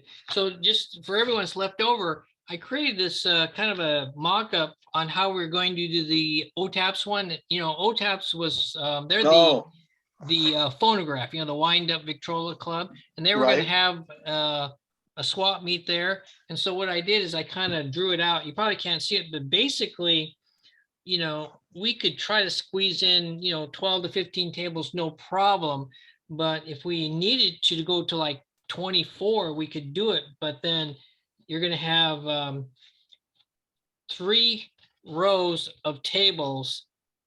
And then each row of tables has 6 of them in there. And it's going to be pretty tight if we do that, but it's probably doable. because we may need 24 tables. Robbie's, is he still here? No. Okay, No. what do we usually No, run? I It think seems he's to me out. like we used to sell, what, 35 to 40 tables at the Eagles? Oh, I'm thinking. Oh, the Eagles, I don't know. Yeah, it was up to maybe a That- maximum That of was a 60. bigger Right, deal. but at the Aurora, it seems like we've got what, at least what, 20, 30 tables? of room Yeah. For that? Mm-hmm. So we could do it at the Grange at 24 using this configuration, but it's gonna be tight. But Well, you know- I don't think, I don't know. Wait and see. Now, of course, if we commit to Aurora, I think we'd have to, set it up and have the American Legion Hall down there arranged to be rented with Lisa and all that. And it'd be a tough deal if we do that. And then if we're going to bail, we'd have to do that pretty early. Otherwise, that wouldn't be fair to them. And then on the one hand, on the other hand, we don't know how many people are going to be at buying the tables or vendors at the swap meet in April. I mean, I don't know, that could be opening a big can of worms trying to do that. And then how are we going to advertise it so we get any amount of people at the Grange in Oregon City at all? You'd have to start advertising it way early and hope that people are going to find out about it. So then you can draw in some of the public at least. I just don't think that that's going to happen very easily in Oregon City, unless you're, like you say, Pat, unless you're established. We're established down in Aurora, and a lot of people know we have the radio shows twice a year. So I don't know. And if you have, all it would take to really mess things up is if you had 4 or 5 people want tables that you don't have room for there. I don't know. Yeah.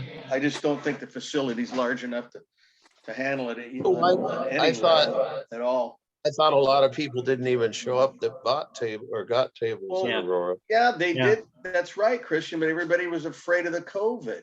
Well, and I'm gonna have to get out of here, but they still may be. I mean, you gotta look at your, I bet you still people will be afraid to go. So maybe you're worrying about not having, or about the space that you're not really gonna need, because they're probably still gonna be timid. Do you think there was really that many people out there that weren't part of the club? I mean, I didn't recognize, but maybe two or three people. And the only reason they were there is because they just happened to see the sign outside. So they weren't a return customer. They were just people that were, walking down the street. Right. So. Well, that's all we've ever gotten. So I think we should spend a little bit of money on advertising. Then I think we should do some things like you guys consider. Okay, Mark. That would help All right, out a Mark. lot. We'll Good see night. ya. We have for to coming. make a decision soon, because we're supposed to put out an ARC, and talk to John Plummer and have him do ARC advertisement. That has to be done months ahead of time.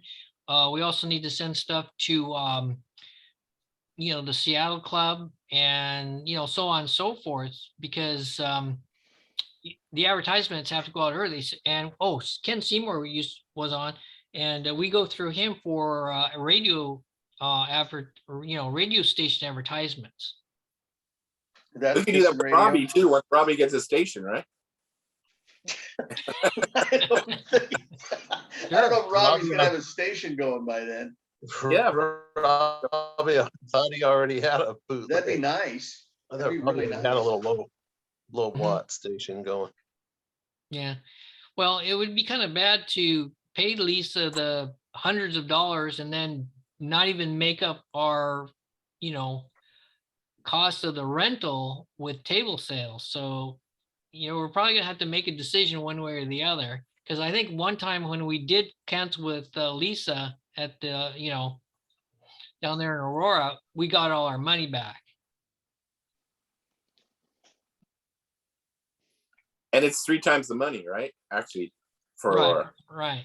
You know, So it's probably, even if we went down to 15 tables, you know, just members from the club, and then promoted that, we would more than break even by doing it at the Oregon City, right? yeah, because it's only $75. If you do it on the second, yeah, that's right. We don't pay Oregon City, so yeah, it'd only be $75. And it would be Or our 100. regular $5, so that's what we normally pay, right? So I thought it went up to 100.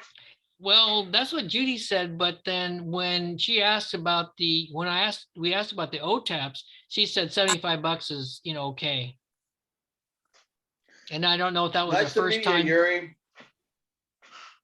It's nice meeting you all. yeah, thanks. Please come again. Yeah. And thanks for How do I join, by the way? I mean, is there like official join the club thing, or do people just show up? Oh, we can Yeah. send you the information on that. I'll get the information to Dave and you, and basically you can just show up at the next club meeting Okay. and pay there, and there's just a form to fill out. So does Dave have your email address, Yuri? Yes, and Franklin does as well, I think. Okay. Yes. All right, we'll get that information to you. Awesome. Thank you much. Have a good Okay, night. thanks. Bye. So like I say, we just need to make a decision, like we should probably find out how many people will actually pay for a table in Aurora. And then, if we only get 10, 15 people, I'd say that's probably not enough. Yeah, because they didn't buy any tables downstairs, I don't believe. No, they did. They were all moved upstairs. And even at that, from what I understand, Robbie says that there were a lot of empty tables upstairs. Well, yeah, lots of people didn't show up. Yeah, you weren't there, were you? Said Pat? they- It was very empty.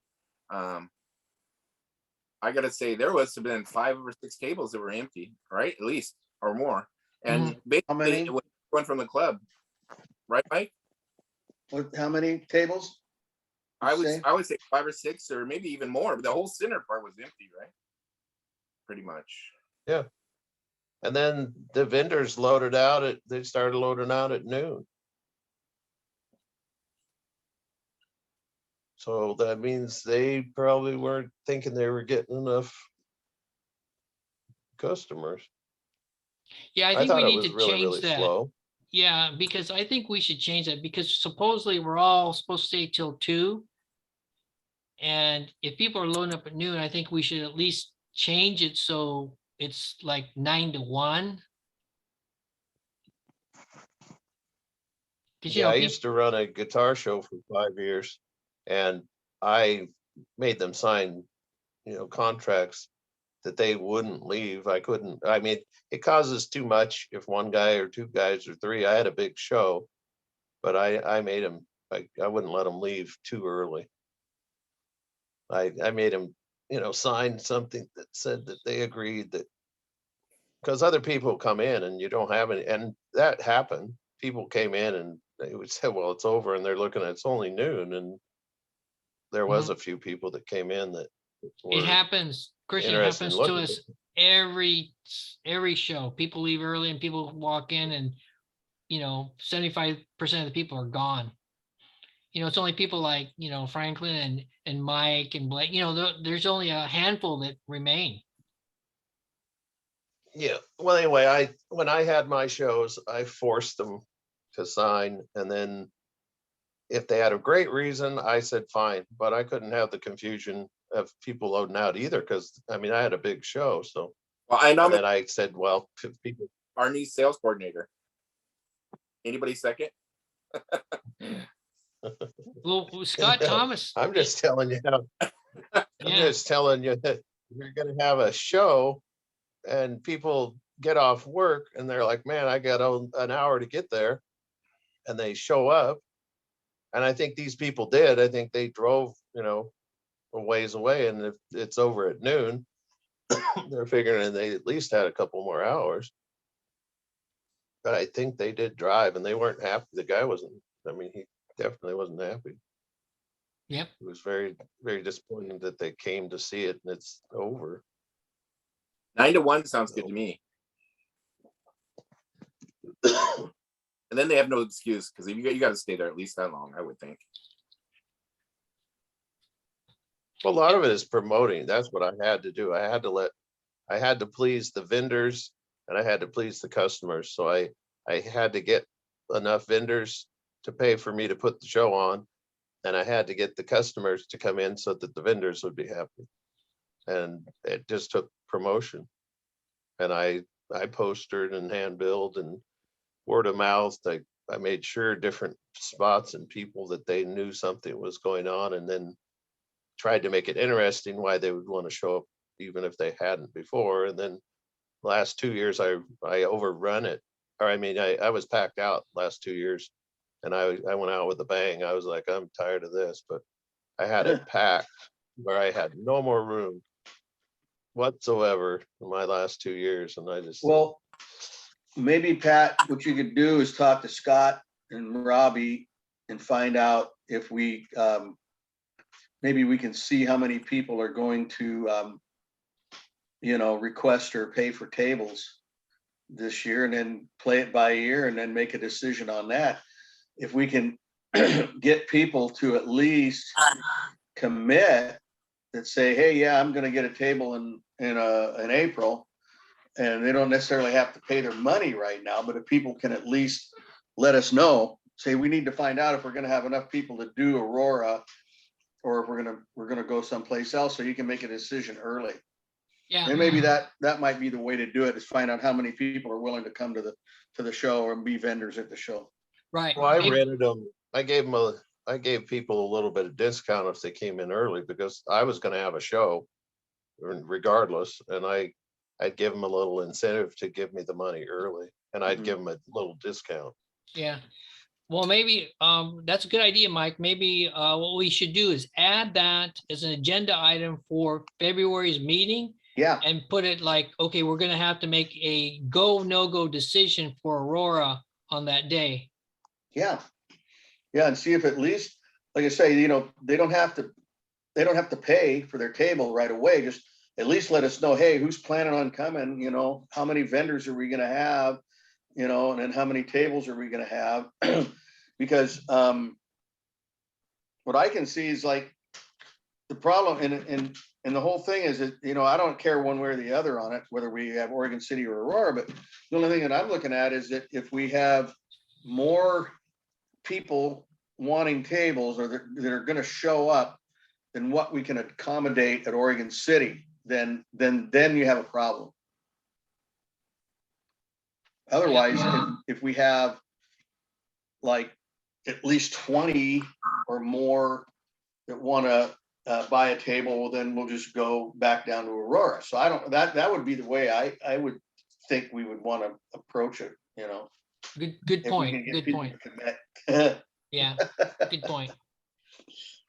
So anyway, I got to take off. So yeah, me too. Everybody have a good week, and we'll see you back here on the Zoom next Wednesday. Sounds good. Yeah. Bye-bye. All righty. We'll see you. Good job, Franklin. Thanks so much for hosting this. I think this is a really good, we're getting 20 some people. I mean, that's almost as many as people show up in a meeting. Yeah. And look at that. Yuri's going to join. So I know.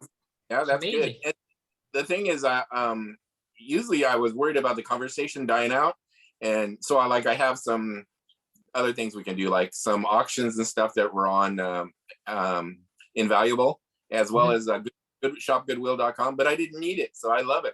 Yeah. So, yeah, it's good. Everybody talks so much that it was great.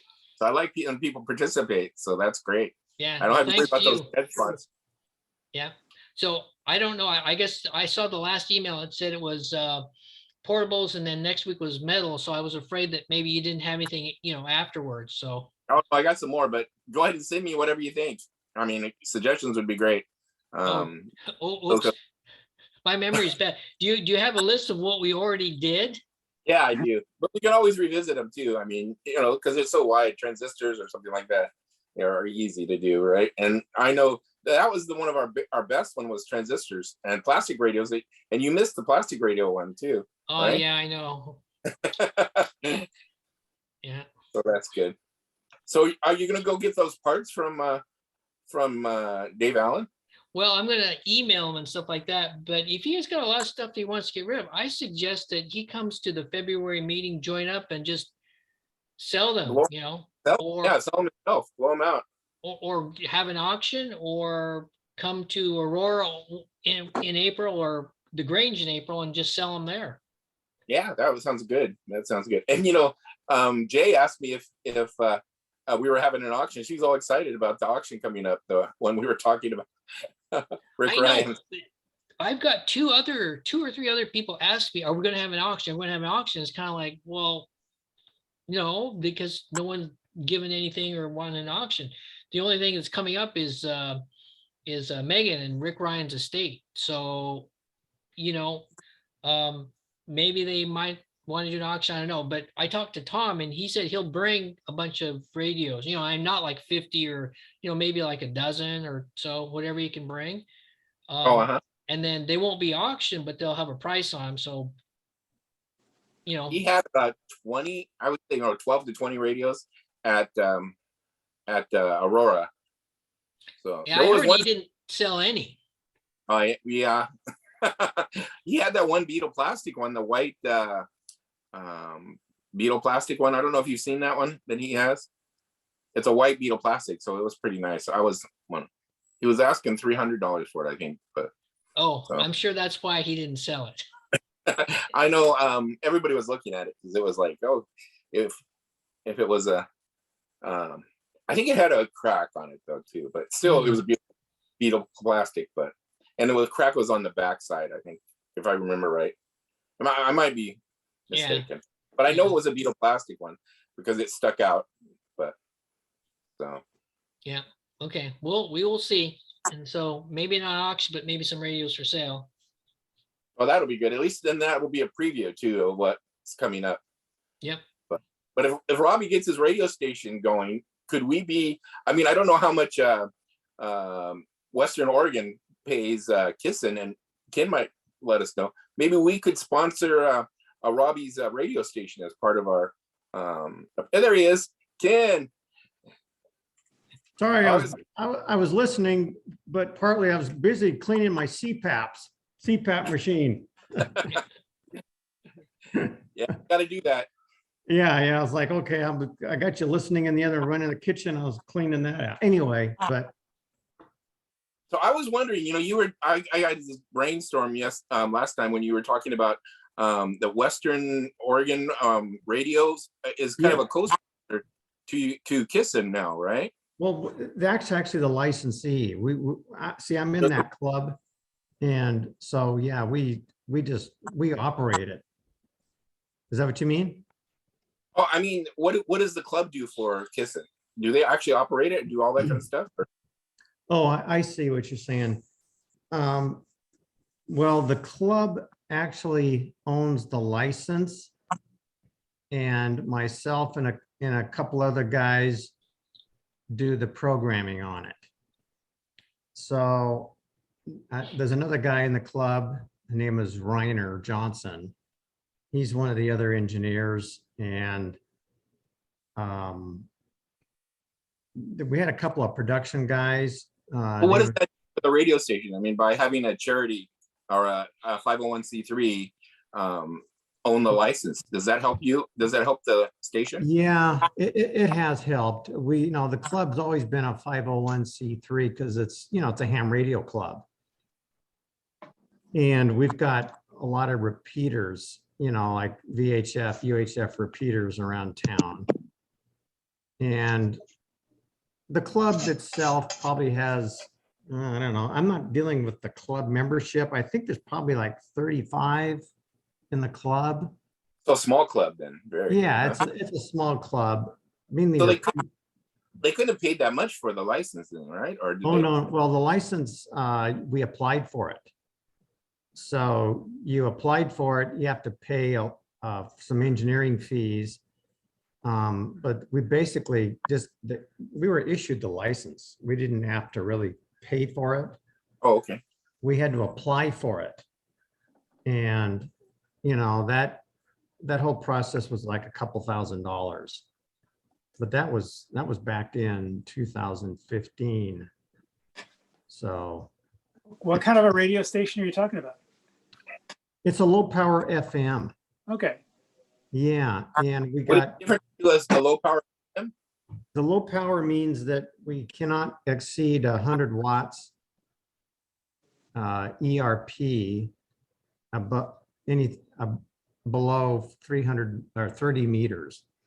So the FCC takes a look at this. They really restrict you on how far your coverage is.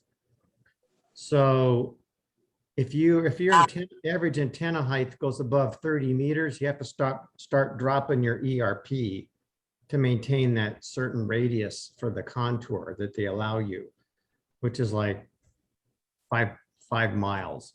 Okay.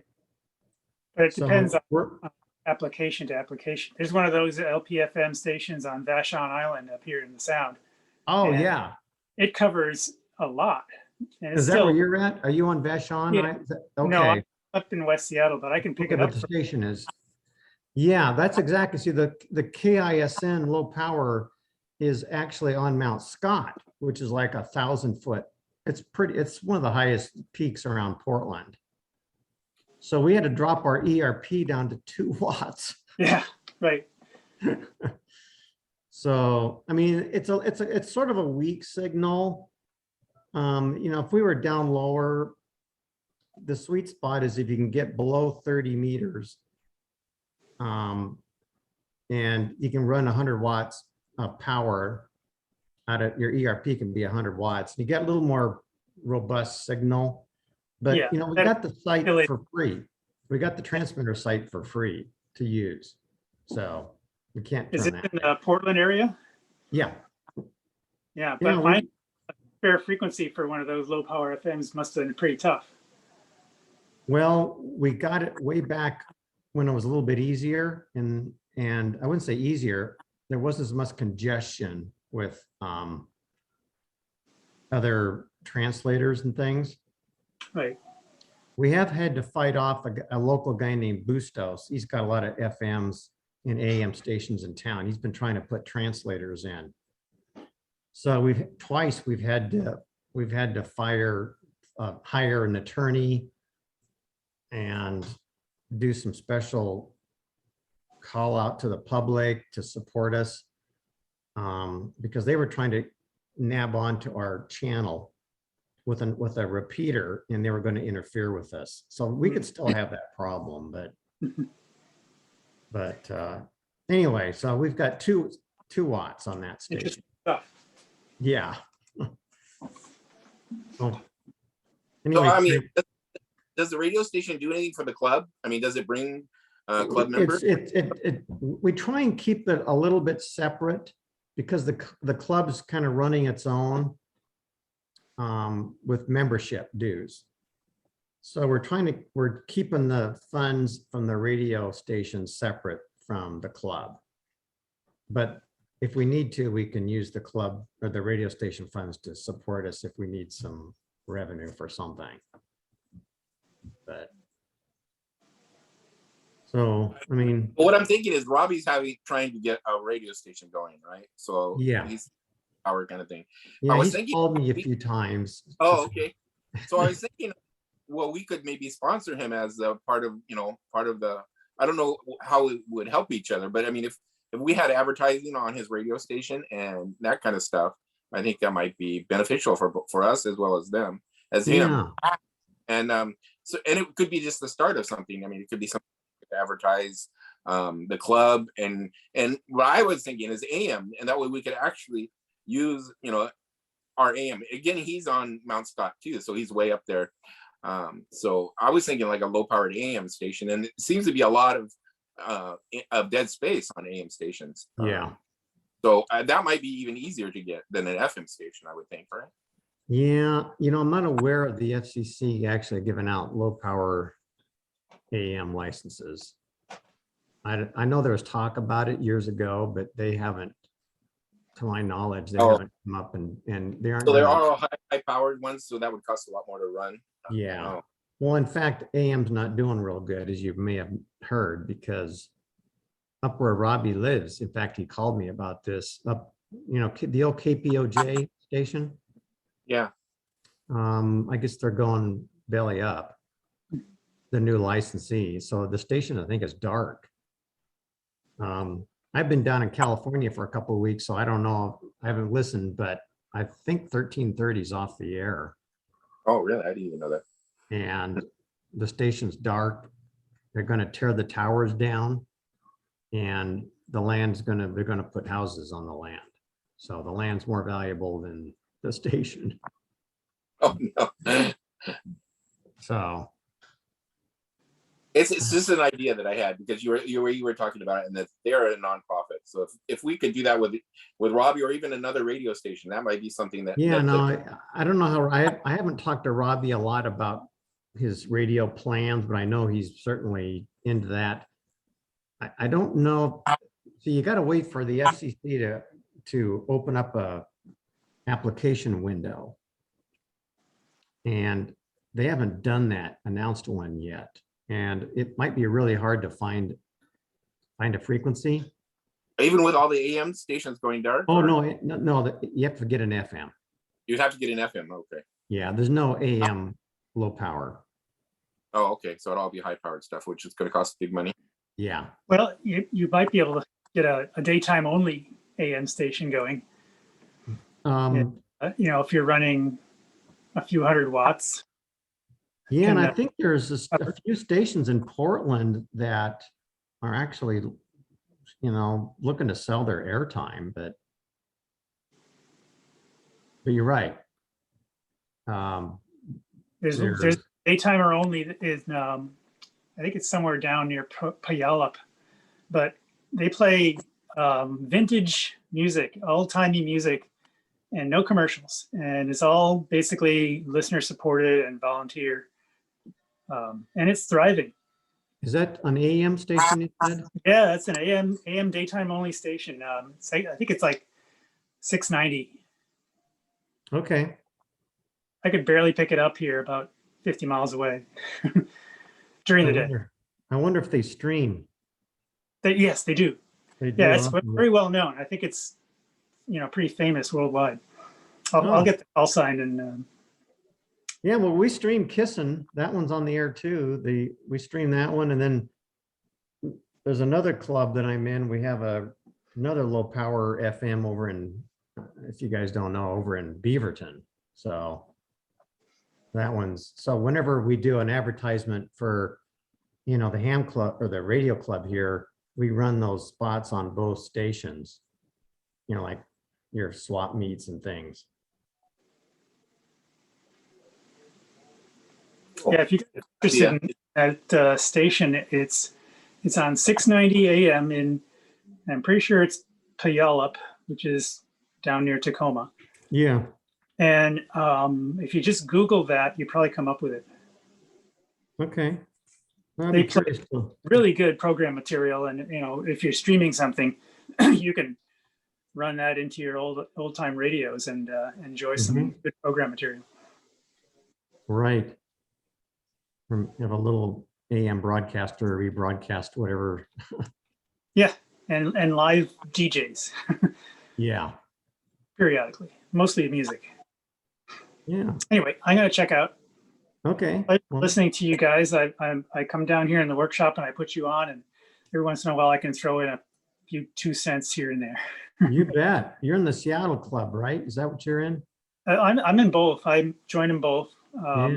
Seattle club isn't very active, and they have their meetings, their Zoom meetings on Sunday mornings, and I just can't ever make that. So I'm kind of distant from that club. I get more out of the Portland group. Oh, okay. Well, that's good. Even though thanks you guys want. Yeah. Yeah, Gary, you should just join our club and quit the Seattle club, because you get, the electronic version of their letter, the Horn of Plenty, plus you get all our stuff. And we're also in cahoots with, the Colorado club, the Canadian club. So all those benefits. So it's not like we're going to steal members from Seattle, right? I mean, we're not going to do anything like that. Yeah. I support everybody. I'll support all the local clubs. Yeah, that's good. Yeah. So All right. Pat, since I'm Good night. down in California, it's nice to see you, Gary. Since I'm down in California, I don't we have some partnership with California? Somebody Yeah, down here? we also trade the thing with CHRS, so we get That's all what I- their you know, actually they send out a weekly bulletin. So yeah, that goes out every like Friday. Hmm. But I mean, they don't put out a lot, right? I mean, Well, not that much in depth, but they do have that auction they had on the Hornet. Wasn't it USS Hornet? No. They had an auction there with a lot of stuff for sale, and they restored all their radios, which is kind of an interesting thing. So they restored them all to working condition with Bluetooth, I think, or Bluetooth. yeah, a lot of those auctions they have, the radios are beautiful. They're all And they're restored. radios. They had some really nice radios there, some really odd stuff and really unique stuff. So Yeah, from what I understand, they people in the club do all the restorations for them for free. At least that's what I think they do. Nice. and they donate their time, yeah. So that's a nice radio club. But our Thank auctions you. are Yeah, I don't know if they're near where I'm at, but I'll have to Google them and look them up since I've been down here for a few weeks. It's kind of fun to check out. aren't they in the San Francisco area? Oh, right? that's what I was wondering. I'm down in more of the LA area right now. There's a couple big clubs down there. There's CHRS and then there's another one, right? There's another big one, I think. What kind of radios do you collect, Ken? Well, let's see, I've been over the years, it's sort of been mainly, actually, I got a fair number of consoles. Mainly the 30s and 40s, and more or less into ham radio boat anchor stuff. I'm kind of into that. So. They should kill you on those though. That's the problem. You can't get them shipped anywhere, right? Right. So, I mean, but the biggest pride of joy that I probably have as far as radios is probably the Arvin Rhythm King. Ooh. I got that. And I got quite a few sets from Jim Mason's estate when we had that auction years ago.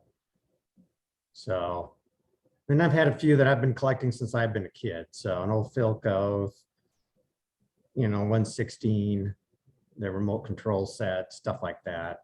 Oh, wow. That's cool. Yeah, I restored that years ago. Boy, that was a job. That radio had so much, the